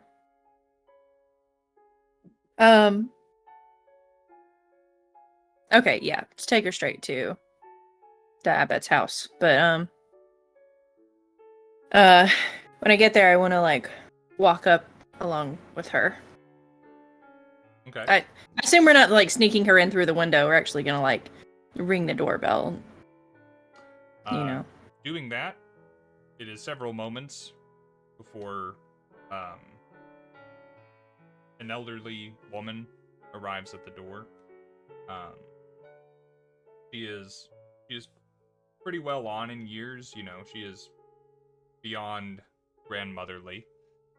And you notice as she opens the door and gestures that she is missing the ends of a couple of fingers on each hand. But bleary-eyed and wearing a nightcap, you know, with her, well, no, not a nightcap, curlers. She's got curlers in her hair, and asks how she can help you. But she's wearing nothing. Just with a nightgown. There we go. Thank you for reminding me that she wore clothes to answer the front door. Important Yeah, distinction in this campaign. I think we disappointed Holdren, perhaps. I think we did. I I've got like Annabelle with me. Hi, Miss Abbott, Mrs. Abbott. I apologize for the ridiculous hour that we are at your door. That's so, Annabelle, what are you doing? I thought you was asleep in your room. Annabelle's had a difficult night. I'm sorry, Miss Abbott. We'll get you right back to sleep as soon as we can. Fine. She's just clearly tired and befuddled and very and Annabelle will kind of step inside. It's almost more that she's helping the old lady than vice versa. Mm-hmm. I'm still not awful sure what's happened. Really would like to talk to you all about it, but Xavier said you were leaving in the morning? That was the original plan. I don't know if we're sticking to that. But I think I'm trying to like look at her. I think it's very important that you go and speak to Professor Armitage tomorrow. Like, don't go to class, don't go to work. Go talk to him. He will believe you about. And I'm trying to be a little vague around Mrs. Abbott. He'll believe the things that you've been experiencing. Oh, that's what you recommend, then I'll do that. Well, night, and thank you. Sorry. It's probably not your fault. That's fine.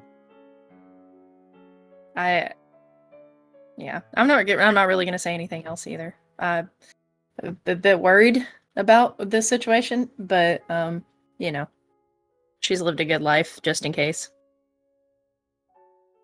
The old lady, you mean? The old lady, she just condemned to die. She's lived a good Remains life. alive. She's lived longer than most people in this time. Yep. Well, if you don't prevent it in any way, then she's gonna close the door and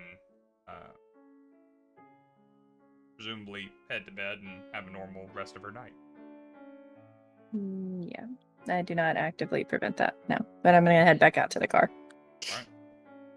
As you turn around, you notice I stayed within 15 feet so I could hear all that conversation. I figured you'd be listening in, yeah. I just say, Armitage, really? You trust that guy?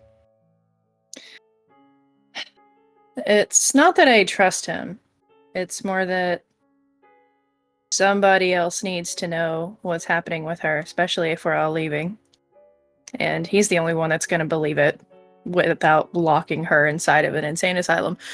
Although, frankly, she might need to go to one right now, just for everyone's safety. I don't know. I shrug. I don't trust Armitage to be a good guy, but I trust him to make sound decisions.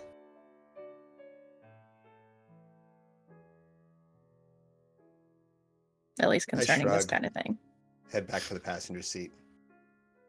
Look, he can be trained. There's no seatbelts. There's no seatbelts, are there? Nope.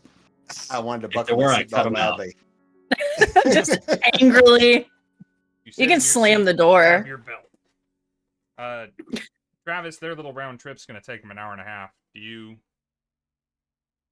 just head to bed, or what do you do? I mean, this is my key connection. I'm Yeah. kind of obsessively putting out little bits of smoldering this and, trying to stack things back up. And It is Go ahead. Sorry. come up with something to replace the curtain that burned. I put a pillowcase up there. I mean, I'm trying to make myself calm. Yeah. It is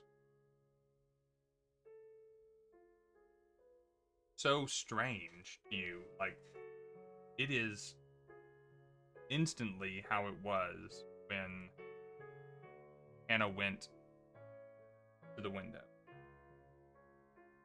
The fire is in the fireplace where it should be. There's no cinders, there's no smoldering other than the fireplace, which is perfectly where it belongs. The only thing smoldering in your room is that half-finished cigarette you were working on moments ago. All right. Well, There's still black marks up and down, and there's fire damage. like marks and that kind of stuff. Yeah. Yeah. Well, I mean, he put some effort into cleaning it, but when the more he realizes how supernatural this is, and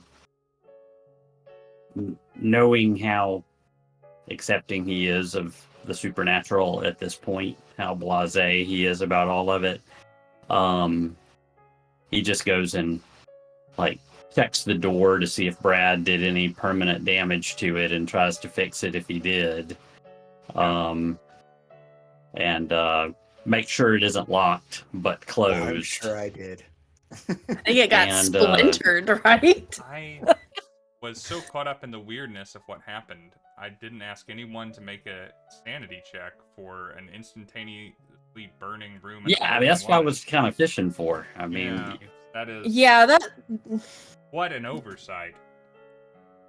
that would probably challenge your sanity. We should probably amend that, I think. yeah, I mean, you can say that the adrenaline was going, and now we have time to reflect on it, and I'll be happy to make it. we have a little moment. You just wanted to wait until I was a bad keeper move, guys. And this is what I get for not drinking during a game. I forget the easy stuff. Is that the way it works?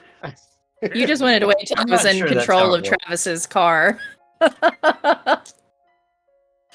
If you I would know all what this please is. make a sanity check, I apologize for the delay. Well, I am good. Hannah and I are not good, and we haven't been good in a while. Don't have to tell Brad that. Rolled a 0-5. Very nice. I rolled a 0-8. Okay, well that is good. I'm also good. I rolled a 65. But my sanity is pretty high. Mine isn't. Well, good that we have justified this because, losing little bits of sanity should have you act in certain ways or react in certain ways, and you all managed to address the situation quickly and in your right minds, and it's good that we can narratively justify all that. Thank you all for indulging. It's these Misty Mountain dice that always roll what you want them to roll. Beautiful. Okay. Well, you put your things back in order. You put pillowcases up in the window house. It occurs to you that you may want to put in a phone call in the morning to your relatively distant next door neighbor, the neighbor kid Willie Spitz. You might need to know what to expect, and that cleaning up. Yeah, I'll tell him that he needs to get his dad over here to fix my door. Okay. He wants to go by William now, but you've known him for too many.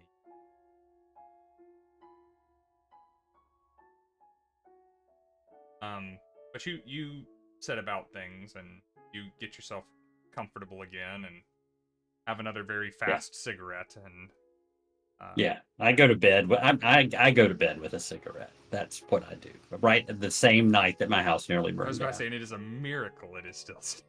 Yeah, no, that's just Travis. The other two of you return, situate yourselves wherever you need to be situated. Is there any other calls before we press the fast forward for a bit?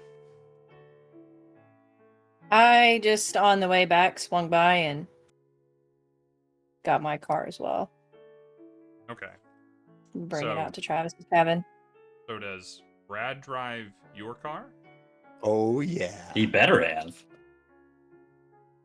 And I drive it fast and reckless.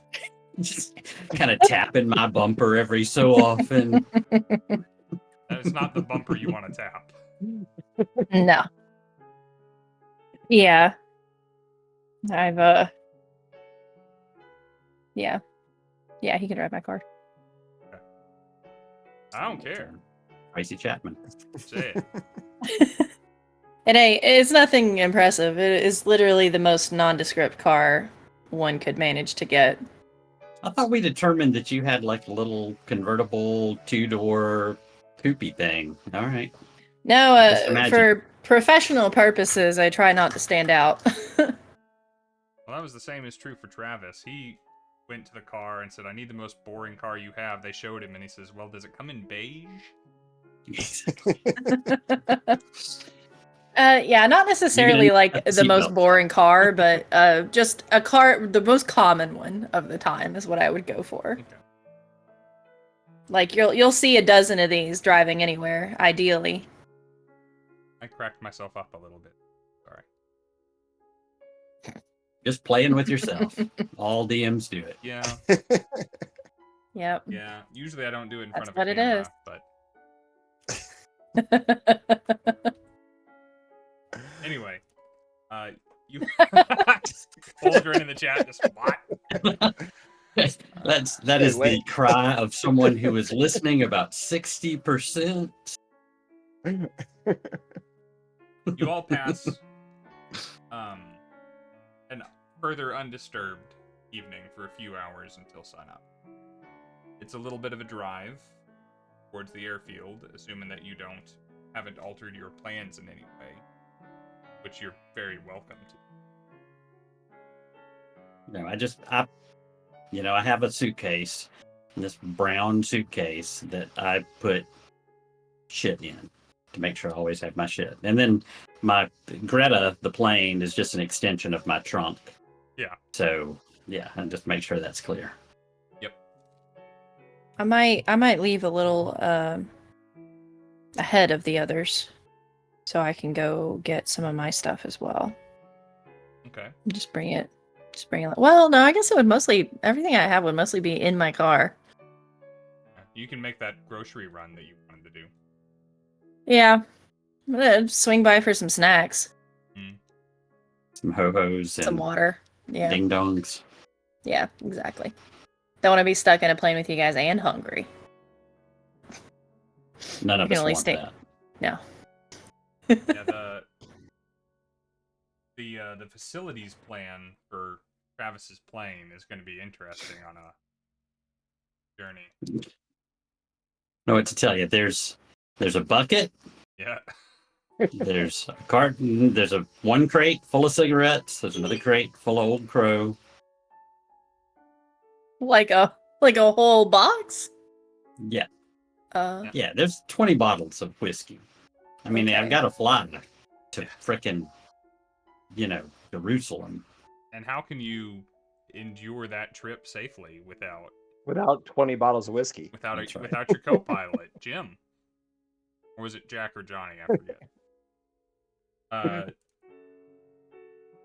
All right. Well, you guys acquire your important possessions and make your way out to the airfield. Just leaving the cars at the airfield, I suppose, so we know where they are for later. Yeah, I mean, I ran a little hangar, and we put our cars inside of it. mhm. Uh, Before I leave the car, I take the license plate off of it. And I stash it under the back seat. Good, that's smart. Katie is a hardened criminal in it. Sometimes. I am. When she's done, I take the license plate off of my car and I put it on her car. Hey. Does your license plate just say G-Man on it? Yeah, it does. Yeah. It does. Really inconspicuous car, very I've got like little conspicuous. alien stickers all over the back of my car. Yeah. The truth is out there. You concern me. Travis, you make your safety checks. You get everybody loaded on. Just for our benefit going forward. I know there was kind of a wealth of different styles of playing there at the time. I'm assuming you have, you comfortably seat 3 at the very least. What kind of room? Yes, are we no. talking about? I mean, you could comfortably. I mean, there are seats for about 8 people in this plane, and then so this is. I'm thinking very Indiana Jones here, but this is a front propeller, single propeller plane with a relatively roomy cockpit, then about 8 seats behind, and then the last third of the plane works for storage. I mean, there aren't facilities on board. There really weren't in this era. There's this sort of the single door on the side that everything comes in and out of. One door on the driver's side or whatever you want to call it. It's beige. It has no markings, no numbers, no registration, no nothing painted on. Nothing that would help anybody identify it. I just noticed there we go. Okay. I was wondering what that was. I just got notified about that. Yeah, me too. I don't know what that means, but That was me playing with settings. Sorry. Okay. oh, somebody! Hey, I just got another elder son. If you'll give it to me, There it is. thank you for that, Mythical Mania. Good old James. Yes. Yeah. At some point when I started getting to know more and more of the people that watch on the stream, I forsook my idea of addressing everyone as their screen name. Oh, yes, well, I should have recognized James's handle there. Yeah. So, you guys load your things in. All of the beans, all of the whiskey, the cartons of cigarettes, Anna's more Yeah. appropriate groceries, all the guns and ammunition. This is a... Yes? Can I also like have included just a first aid kit in this as well? Yeah. Assuming he didn't already have one, and if he did, now he has to. You're welcome to have your own. I imagine this, Travis being an old war pilot, that there's one bolted to the side of the plane. Yeah, there's one in here. It has, I mean, the stuff inside of it is crusty. Because my last character on this stream was an incredibly talented physician, I made this character have literally no skill.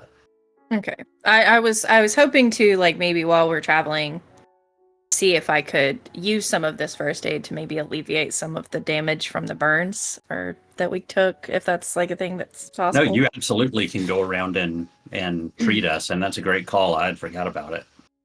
Yeah, because I did take some points in medicine. Flight that I can psychoanalyze you guys a little bit and try to get you some sanity back.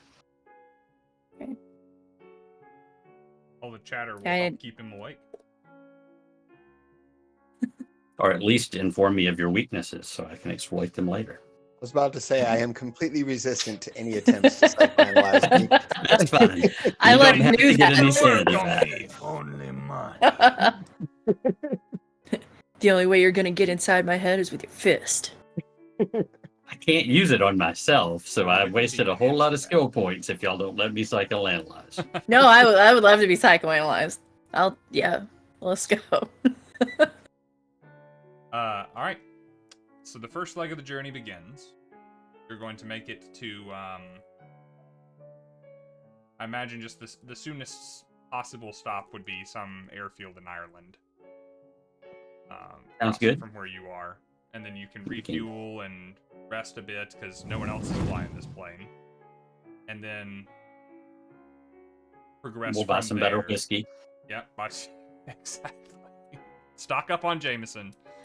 Oh, we just got raided. So we did. Oh, nice. Rev Eldridge. That is not a name I recognize. Thank you for the raid. Appreciate you guys. Nice. 16 new people. The Rev Knights have arrived. Appreciate you guys being here. We're playing some Pulp Cthulhu. They just got airborne, or they're getting airborne. heading off away from Arkham to another adventure. I did not read I'm their that as So alcoholic Very pilot. Twisted. I read it as So Very Twisted. Well, So Very Twisted, thank you for the follow. Appreciate you being here. That's how I read it too. Thank you guys for rating. Dirty Rollers RPG. Everybody here, welcome here. We hope you find this entertaining, or at the very least are impressed with how so many full-grown adults act so much like children. Wow, that seemed aimed at directly at me. I'd say, look, if you feel convicted from that, that's not my doing. I think there's a target on all of our foreheads for that comment Mine especially. at different moments. So, Oh, Johnny you Walker. get in the air. You guys have 15 hours to kill. Travis tries talking some sense into you as you guys are in the air, trying to tell you all the things that are wrong with you, and other than that, and Okay, liberally, Ellie's gonna do some first aid on us, please. liberally Yes. applying the whiskey. You guys can make Yes. your rolls, please. I think, Travis, you're gonna psychoanalyze them both. Yeah, unless Brad is genuinely dead set against it, I still try to do it. And by When the he way, we tries- get back when he 2 tries, hit I points start. per day in pulp. I don't know how you want to handle what a day is, but just tell us when that happens. It's a day. You Hey. can get some back. That's another Right. raid. So everybody get 2 yeah, more yeah. back. Well, wow, we got more people. We have a hype train based solely on raids right now. I don't know if Nice. I've ever had that happen before. It's great. Hey, Chaotic. Nice. Who was running tonight? What were y'all up to? Chaotic. The I know those gnomes guys. are humping our crops, they say. I'm not sure what that means. Well, welcome to the far side of the Eldritch Sphincter. That is apparently the tagline That for means- this stream. You go outside and all your garden gnomes are in new and interesting positions. I hope this is not D&D, because those gnomes are forest gnomes, and they are one of my preferred player character races. It might be. So thanks for coming around. Monkey Man, what's going on? The dude. Dylan was running the unprepared. Excellent. We're doing Pulp Cthulhu. Oh, we're down to 10 again. We lost everybody. Ah, it's fine. That's how raids work. They ran away. So glad they stopped by. Oh, wait, Yeah. now it's 25. That's weird. Yeah, I was about to say that's not what my screen says. Oh, that was odd. My screen went down to 10 and then jumped back up. Well, I'm glad it's going in that direction. Travis, how did the rolls go? My Tell me who you're doing. psychoanalysis of Brad hits on the nose. I Wow. rolled a 46 against a 46. As he begins to psychoanalyze me, I'm going to point out all of the problems that I have with Freud, systematically, starting with the cocaine. I leveraged that. How he didn't use enough for. I think, yeah, exactly. How can you trust a man who doesn't do the requisite amount of cocaine? Talk to me about my mind on insufficient amount of mind-altering drugs. Thank you. So roll a d3 and give yourself that much sanity back. So a D6 half. I'm actually maxed on sanity. Oh, you can't get any higher than you are? All right. Well, No. then we just had a nice chat for no good reason.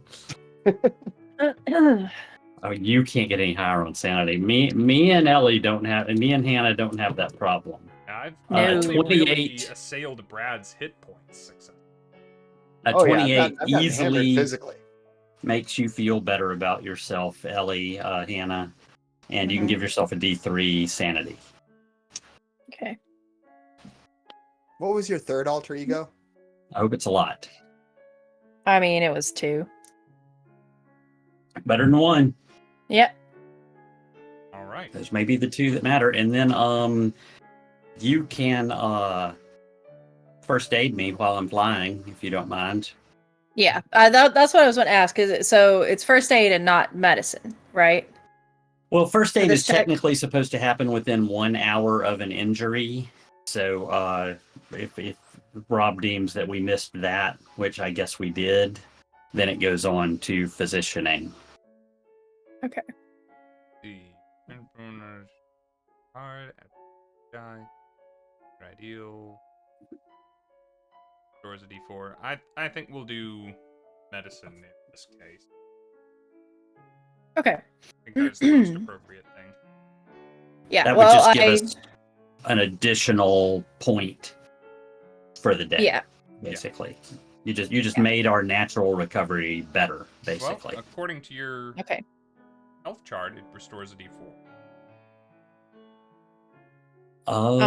Medicine requires 1 hour to perform within 24. Oh, you're right. It absolutely does. I'm sorry. I'm thinking of basic Cthulhu, not Pulp Cthulhu, where they want you to both take and recover damage. All right, so roll it. Okay. Yeah. So I have rolled. How'd it go? I have already rolled. So I rolled twice, and I don't know who would want to go first. Probably Brad. I Sure. assume, since he's next to me. That's I didn't want to tell you guys which one was a success and which one was a failure. So No let me worries. know You who do wants know to that go one is a first. success I'll and go- one is a I'll go failure. first. That's good to know. Good to know. So be first. Brad, if you're going first for a first aid check, it would have just barely scraped by, but a medicine check I have failed, unfortunately. Ah, as long as you Um, didn't fumble, you didn't actually break a No, bone or no. anything. No, I So didn't do I fumble. I rolled a still- 30. I would have needed a 20. But You Do I got the still get- 2, but I nothing get 2 else. regardless. Got it. Cool. I can live with that. I was gonna say, if you want more, wait. Can you luck this? Yeah. Roll. Because Sure I you could can. just There's a very throw that short 10 list of luck at. very specific things Yeah, you 'cause- can't luck. Okay. I really only Okay. need one. I really only need 1 more hit point to be up to full. That 3 from the fire was all I lost. So if I'm getting 2 Okay. anyway, Okay, then you're probably fine. yeah, I'm fine. You don't Okay, need to waste awesome. luck. So, Well, you spent luck, or no? No, no. I think he decided no I just since. need to. Yeah, Yeah, I'm- Holdren has been Yeah. buying me unluckies, and I've been banking this one. But every time y'all spend luck, I make a note for future luckiness for me. No wonder Right. you were so quick to remind me of the option. Yeah. I remember that that's a thing. But my second roll was an extreme success on a medicine check. So. Ooh, an extreme success just straight up restores 4 hit points. Yeah, That I is rolled true. a 4 on that, and that's what I needed for an extreme success. You rang my bell. I appreciate it. It's nothing better than having somebody ring your bell while you're flying a plane. Hey, thank you, Holdren. Holdren has given out a community sub to Monkey Man from over at Chaotic Games with Nice. their mods. Awesome. Aw, yay. Congrats, Monkey Man, and thank you, Holdren. And also to Kali Plays. Holdren being awful generous tonight.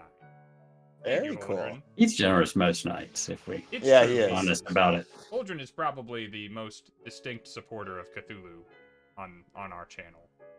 Have you seen? If you're in our community Discord, Holdren has posted his picture of his mini. I left mine in my car today. I was given a small Cthulhu as a gift while I was at GalaxyCon Richmond, and it is about this tall and it is white, and he is posed and Nice. is wearing a Speedo with a distinct bulge. That I didn't pick it. Someone gave it to me, and this is what I have. I brought it so I could show it, and then I let my brother take my car home. I always bring Aw. this Cthulhu. Ooh. Yes. Hello, darkness, my old friend. I will have to make a point of showing that off later so we can all enjoy Cthulhu's bulge. My Cthulhu's across the Rather. room on my bed. I need a Cthulhu. Actually, I want one of our Cthulhu, the little dice holders. Yeah, Those That's things are what- cool. Katie's got one. That's what Katie keeps. Cut. Oh no, Advertising. I mean the little 3D printed ones, where Oh, you take yeah. off the skull cap. Oh, yeah. Mm.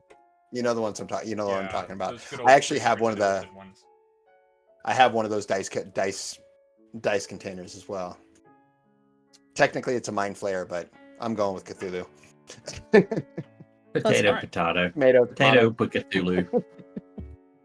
I think that this is a...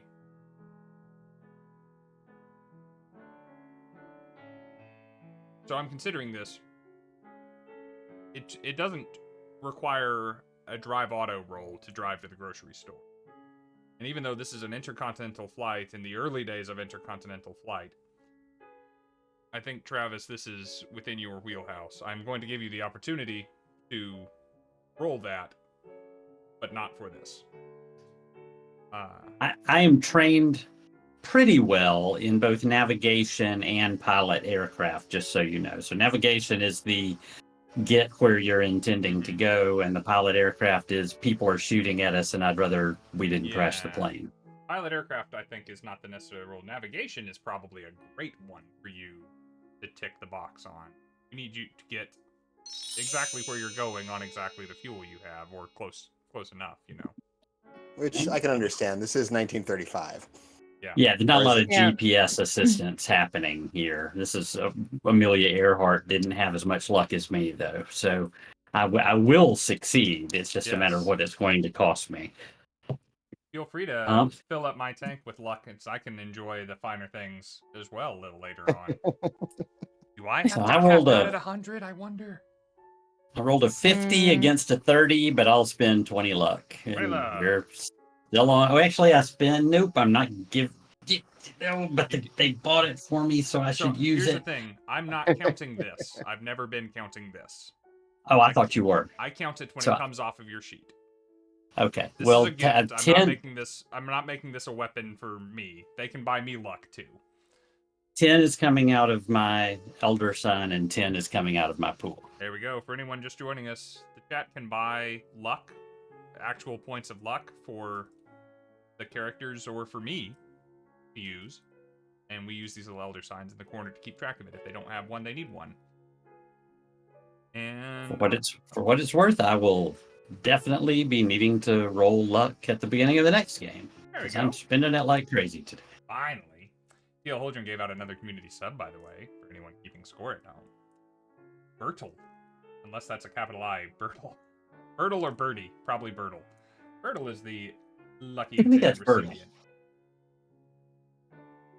To you, that's Birdie, you say? All like the volume dial being on the uncomfy numbers. It's all about Holdren's subs Yeah. being at an even aesthetically pleasing number. Mhm. If it's not a round That's 4-digit valid, number, honestly. then clearly doing no. There's something wrong. Yeah. I have never I need to get back to doing sub drives on the channel. The way things are going, I need to be able to give something back in some way for how generous this community typically is. They need to be working towards earning a giveaway or a stream where I do something embarrassing or eat another really spicy nacho. That was a fun one. Thanks, Playodic. Appreciate y'all. So yes, navigation, it was a 50. We pulled it down to a success. All is well and good. In the interest of what the Pulp Cthulhu book calls redlining, we zoom out on this journey as we have small vignettes of conversation and medical expertise being applied, lots of whiskey getting drank and passed out into the ocean.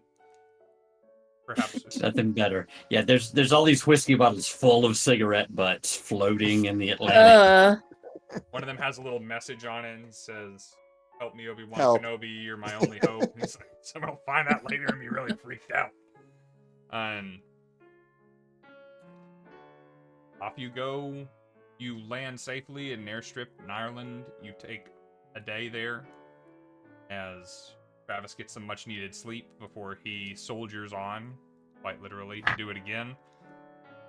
The other two of you are just happy to fully stretch out and let...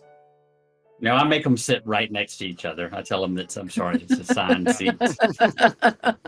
Travis, getting your 6-foot-something frame into this plane.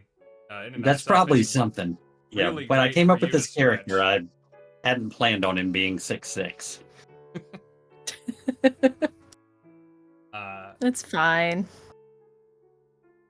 I probably do cramp up every now and then. I Yeah. might teach Hannah how to just hold her steady, for 5 minutes while I stretch every so often. Yeah, just lay on the back and Yeah. reach up, reach for the toes, and whatever you need to do. Yeah, I mean, once you get the plane in the air, all you gotta do is just put it in a straight line for the most part. Until the cultists and, fighter jets show up. Yeah. After a good Yeah, night's yeah. sleep, you refuel. Travis pays whatever's necessary to get you guys back in the air. And you make your way on an almost equally long trip, heading for Palestine. I think we agreed last time. Mm-hmm. As you guys are spending another long trip, psychoanalysis is a fertile field of conversation. But you know that you are at least a day behind Barlow and whatever is waiting for you there. Is there anything y'all wish to do, or anything y'all wish to say, or anything, just making sure that I'm not burning through time that you would like to make sure something has been accomplished? I mean, typically you guys just completely off the board. If you had some sort of book that you needed to study, this would be the perfect time to do it. If you're doing some kind of research or something like that. But other than that, other than psychoanalysis, there's not much to do. Yeah, I think now is probably the best time for me to go through the copy of the Necronomicon that I got from Armitage, which I definitely would be bringing with me. So just kind of going through that. And How much of that copy do you have? well, okay, so they made like a display copy, so it's not it's not a full copy, but you were very much not supposed to leave the country with. But it's fine. I mean, yeah, well, we've done a lot of things that we're not supposed to do. But I had hopes that maybe someone who didn't know what they were transcribing over when they made it might have copied over something that was actually significant. I read Latin good enough to decipher the text inside of it, so yeah, if we've got all this extra time, that's what I'll be I sort of spending and doing. obsessively invite you to sit up front and read aloud to me from anything that you have. Okay, well, it's not going to be that one. I'll read something else to you in the feature from the Black Lagoon again. Yeah, I have a lot of interest in books, it seems, these days that I never had before. Okay. Yeah. I'll remind you guys that we still have a couple of those little blue shards that see the past and, the future, and the past and apparently the future, although we've never tried it for that. And although I don't think you need to use it to see how many bottles of whiskey I drank. You had those on you the night that you went crazy. Oh, that's right. So did they not? I guess I should ask that we don't have them anymore? No. Okay. All right. No, Never mind then. Went through your stuff and they, kept everything that they thought was valuable, but the shard of broken glass you had in your pocket, They threw away. That makes sense. Okay. Yeah. All right. Yeah. Okay. I just assumed it was still with my shit. Sorry. No, it's fine. That makes perfect sense. But I just was trying to give them something to do. Yeah. I along with that, the only thing I can think of is making peace with Brad a little bit. Making peace with him? You let him drive your car. Well, No. I drove recklessly. I drove Travis's car. According to her, Julia. Oh, I thought I drove Travis's car. That's why I was driving recklessly. Oh, if I'd known it was your car, I wouldn't have driven it recklessly. I assumed it was Travis's. Sorry. I assumed you'd want to drive your own car and let me drive Travis's. No, I was more nervous about doing something that was the opposite of what I told Travis I was going to do. Now look, he names his plane. He's probably named his car. Yeah. I do mention I wouldn't mind getting a look at that book when you're not hands-on with it. So, yeah, I can read some portions out loud, but if I get to a spot that looks like it's like literally a spell, I'm not going to read that out loud. Those are one of those wonderful things that don't know that you're reading until you're halfway through the way that it's written in the Necronomicon. There's not just like, and say these words, and you will do this thing. Just Yeah. Well, like I said, I do have but- quick study, so it takes me half time to read, as it states here, half time to read mythos or other tomes or books. yes. So I can get quite a bit. If I get a short amount of time, I can get quite a bit out of it.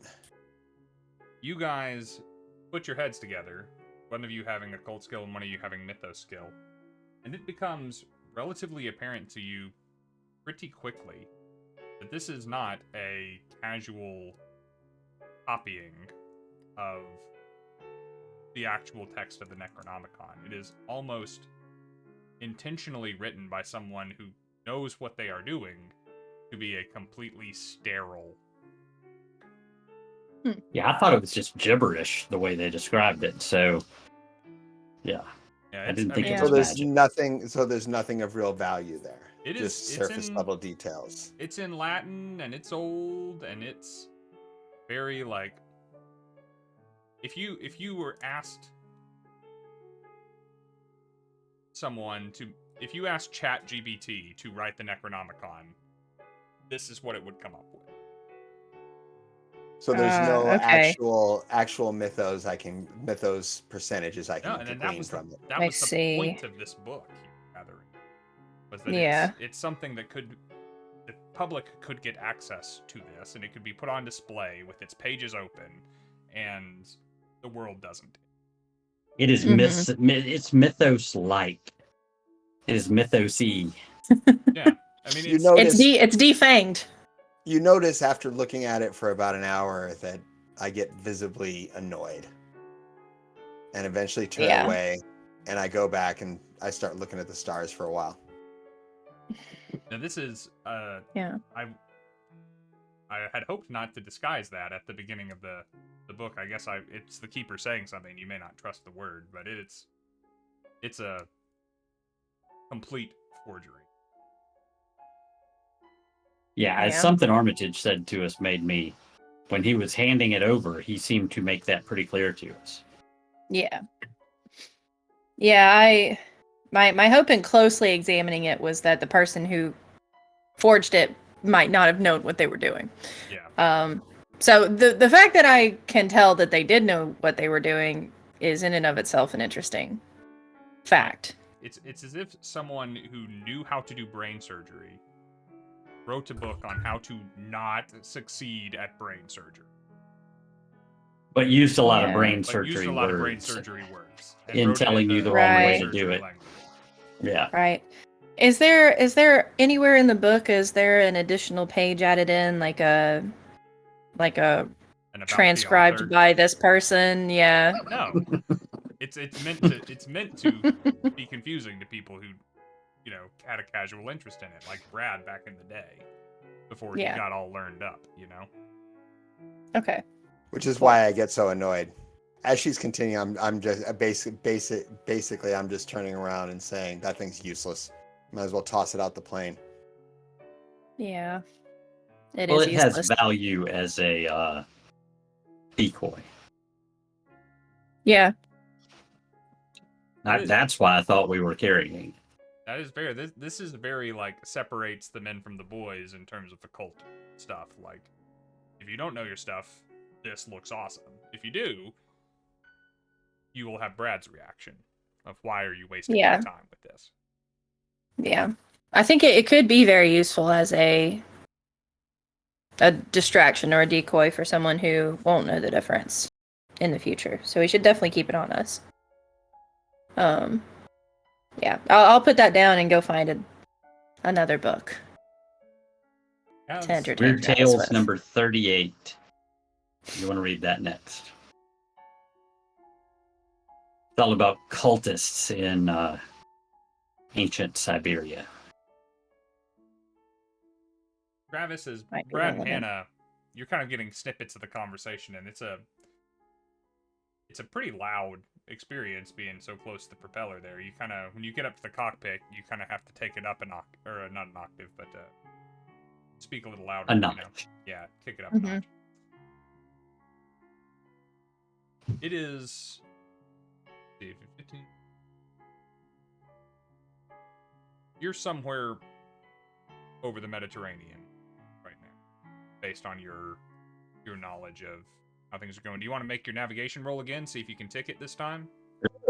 Sure, or waste more luck. Waste more luck. You never know both, when I might need that. Both work.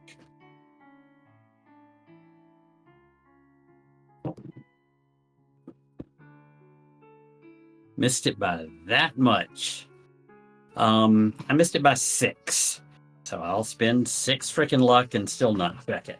Hey, that takes me up to a nice even 30 just from you from this session. Just be quiet. I don't want to find out what. I mean, time is an important variable here, so I can't have us land in Constantinople or Istanbul or whatever the heck it's called now. So you're keeping on track of things, and you have a pretty good idea of where you are and how long it'll be. It's approaching midday by your estimation.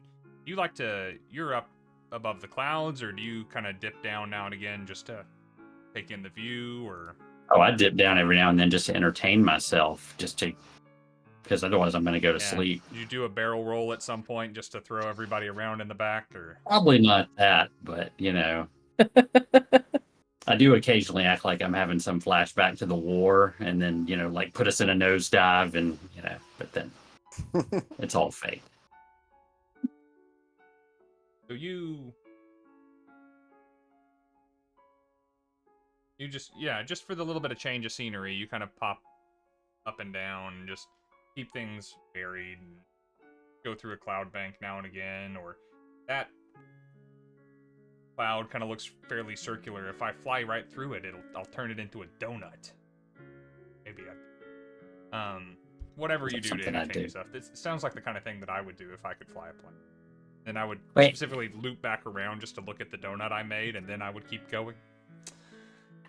Mike actually did a little research on World War I, and Travis was shot down in 1918 in an actual battle where a lot of planes were shot down over Saint Mihiel in France. And so whenever that starts creeping into his mind, he does something stupid.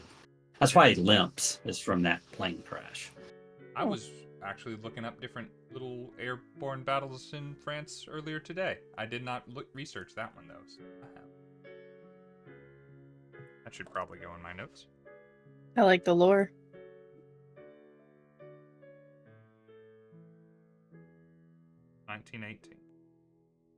Yeah. I was actually just looking at Weird Tales number 34. See what was in there. See, all my references there was at least one. There was at least one cultist story in there. Yeah. As you are making your way up through the cloud bank, and you come crest over, and there's this sunny day up here above the clouds, and everything is white. This little yellow halo to it of the sunlight that's beating down. You look and you see something disappearing into the cloud cover. If another plane is doing the opposite of what you had just done, you just kind of barely catch a glimpse of it as it's going down. It just strikes you as peculiar because it occurs. This is outside of landing, taking off, been empty skies this entire way for you. But that was definitely something large. Not any kind of a bird or anything similar. You're wondering, heading in the same direction you are, there was a plane on your same route. How this is the first time you're noticing it. Unless it's considerably faster than me or something like that. Something like that. I'll see if I can get some altitude so that I can then get a view of what might be below me. Does that make sense? Yeah. So I can go up and pull back the throttle a little bit and just look to see, assuming it's above the clouds or we're all below it, whatever. Just try to get a glimpse of what it was. So you do that, and you get this literal bird's eye view of things, right? You tip the nose down so your limited view can take in a little more of what's below you. And you notice there's actually not one thing below you, there's four. These four dark shapes moving along in the clouds, almost in the shadow of your plane. But keeping carefully inside that cloud bank, it's really difficult to see anything other than the general size of them. And I They seem to be study splitting them. that cloud as they come away. That's the main way you see them, is they're breaking away the cloud as they travel through. You said it's daytime. Can I use my better than average sight to at least determine if like sunlight is reflecting off of them, like they're metal? Yeah, I think you can do that. I guess this is not an investigator development phase. It should probably be an investigator development phase, because y'all had a restful, peaceful night. But I'm trying to leave us on a little bit of a cliffhanger and not the other thing. Yeah. No, with it being nearly time to quit, Your probably superior want to cliffhang. vision does not see the glint of metal. In fact, the weirdest thing about those things down in the clouds is, to be this high up, they have to be planes. Right? I mean, even if they were a weirdly large bird, they would still kind of have that shape, right? Be, some kind of fuselage and two wings. Well, they couldn't keep up with me if they were birds. Surely not. The weird thing about every one of those shapes below you is they have one wing protruding off either the right or the left. Okay, that's what I was asking.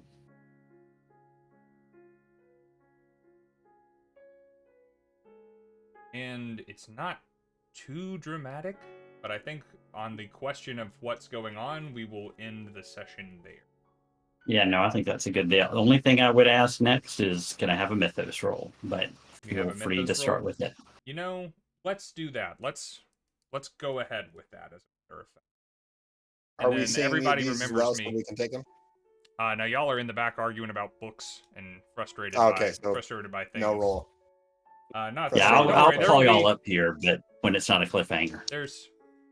The opportunity is coming. Don't let me forget that. And don't let me forget as well, we will start the next session with an investigator development phase. Chat, you are also accountable to me. Not I'm even accountable close. to you, rather. Not even close. Okay. Missed it by 50. By that much. Yeah, missed it by this much. All right, guys. Well, that will be where we're going to call it for tonight and this week. Thank you, everybody, for watching. Thank you for the hype train. Thank you for the raids, all of the gifted subs, the new followers, So Very Twisted. Appreciate all of you guys being here. If this is your thing, we do it every week.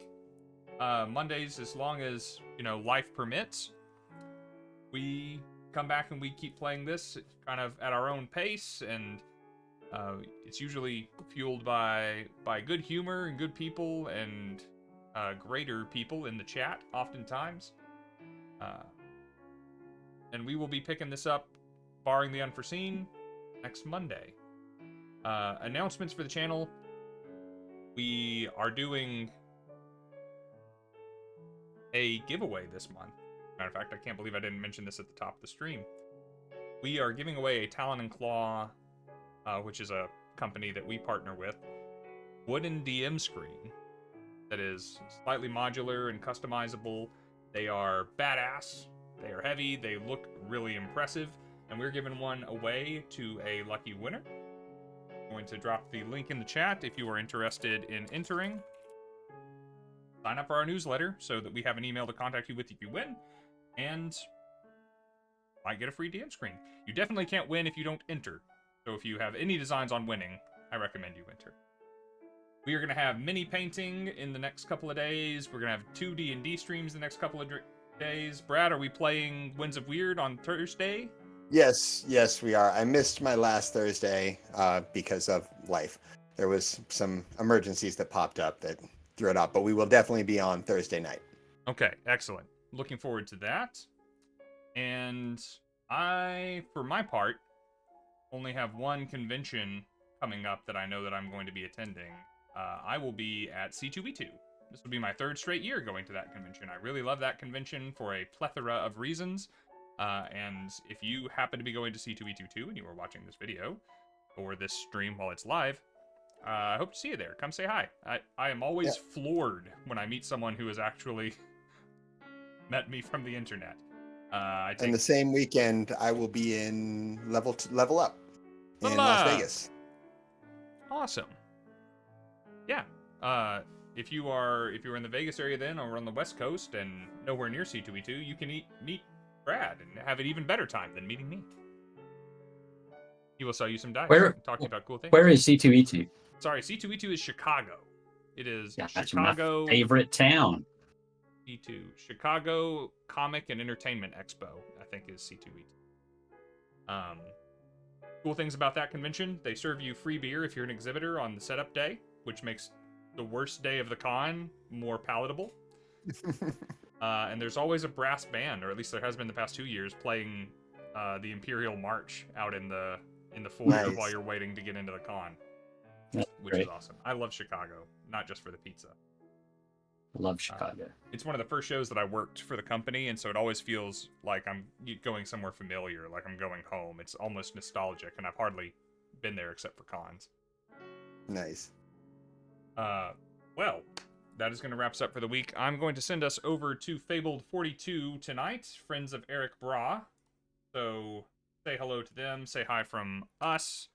Let's make no mention of Eldritch Sphincters. What is a good one from tonight?